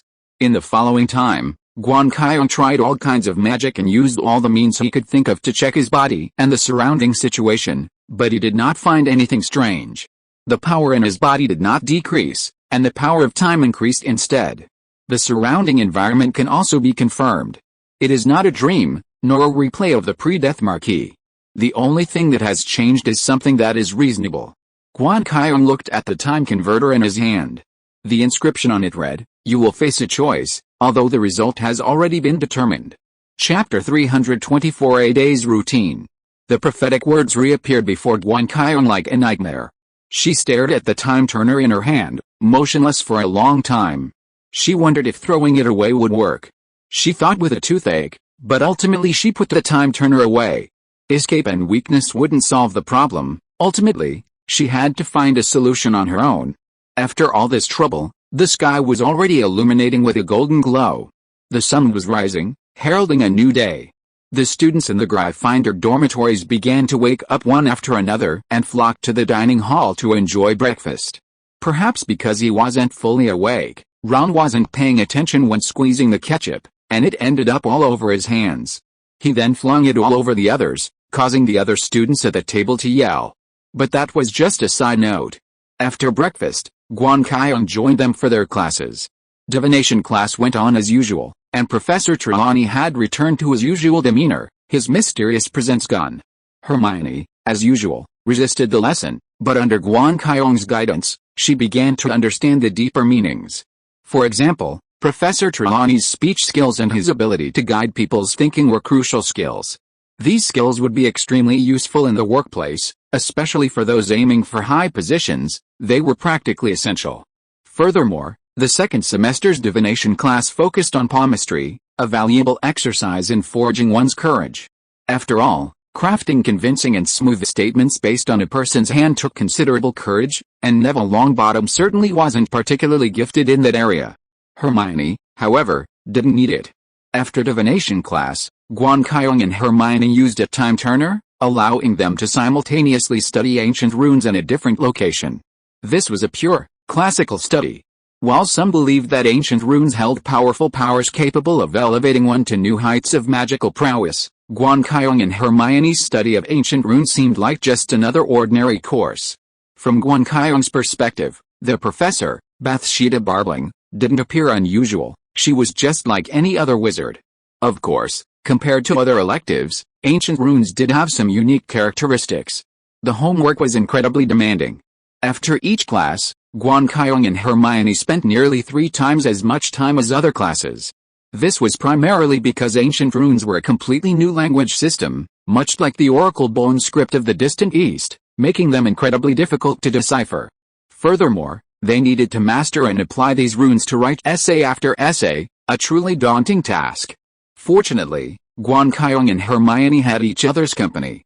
They often used the time turner to study the effects of ancient runes, ensuring they had plenty of time, as they did today. After completing their ancient rune assignment, Guan Qiong and Hermione used the time turner again for arithmancy class. Arithmancy class had begun to explore the area of spellcasting, and Hermione seemed to have a strong interest in it. She practiced every practical example Professor Victor presented until she was proficient in it. Hermione was also quite talented in this area, or perhaps it was just that she had a natural talent for anything she was interested in. Professor Victor even mentioned her name several times, praising her dedication to the class and using it as a bonus for Gryffindor House. After class, Hermione told Guan Qiong that Professor Victor had asked her if she wanted to further her studies in this area, and if so, she could contact her privately. She was very happy to be able to discuss with such a student interested in arithmancy and spellcasting. Meanwhile, she was surrounded by a group of students from other grades, allowing for more communication and fostering progress in all areas. Guan Qiong was naturally supportive of this, but when Hermione approached him about joining, he politely declined. He already had plenty on his plate: the enigmas and the patronus charm, Luna's time loop, and Sirius Black and Adriana's situation. He couldn't spare the extra time right now. Of course, maybe next year would be a good time. After arithmancy, it was noon. After lunch, they returned to Hagrid's hut for today's Care of Magical Creatures class. After the last salamander lesson, Hagrid had regained some confidence in his teaching. Although Buckbeak's case still made him anxious, he didn't show it during class. Only Harry, Guan Qiong, and others who knew him well saw worry in his beetle-like eyes. After class, they all went to Hagrid's hut to visit Buckbeak and discuss how to exonerate him. They had recently reviewed numerous cases involving magical creatures causing injuries, some similar to Buckbeak's, and some resulting in acquittals, which bolstered their confidence. Of course, there were also cases where magical creatures escaped after being convicted. The Ministry of Magic couldn't do much about these situations. After all, once out of sight, magical creatures were completely free, and even separating them from their pack was difficult. Hagrid, however, couldn't do that. He was Buckbeak's guarantor until a verdict was reached. If he let Buckbeak go, it would be a violation of the law and could land him in Azkaban. Hagrid absolutely didn't want to go back there. Last year, he'd been sent there for the Hogwarts incident, and that incident had nearly driven him insane. After returning from Hagrid's hut, Guan Qiong used the time turner again and went to 2 different classrooms at the same time. In one of the classrooms were Harry and Professor Lupin, who were practicing the Patronus charm, and in the other classroom was Adriana. Chapter 325 Cat and Bug. Boy, have you chosen your animagus form? Adriana asked Guan Qiong as he entered the classroom. Ever since the last time the green crystal absorbed the life circuit, Guan Qiong had been mulling over which magical animal to choose for his animagus form, but to this day, he hadn't come up with a solution. While transforming into a magical animal does require more consideration than transforming into an animal, such as its attributes, unique abilities, and the extent of its bestiality, The Sheffic family's research dictates that in order to achieve godhood without losing their sanity, the best magical animal for animagus form is one that possesses intelligence. In other words, a dose of humanity should be added to the bestiality to prevent it from being tainted by the animagus form and ultimately becoming a beast. This situation is common among wizards studying animagus forms, as was the case with Sirius Black, whose bestiality gradually grew and began to overtake his humanity. The bestiality of magical beasts will only be more pronounced than that of ordinary animals. Therefore, it's important to choose magical beasts with intelligence and human qualities to achieve a complementary balance and better ensure one's safety. I've thought it through, Guan Qiong beamed. Before yesterday, he hadn't been sure what form of animagus he would take, but after seeing his future self, he realized that his long-held beliefs had been validated. The path he had envisioned was the right one. Then let's get started, Adriana urged.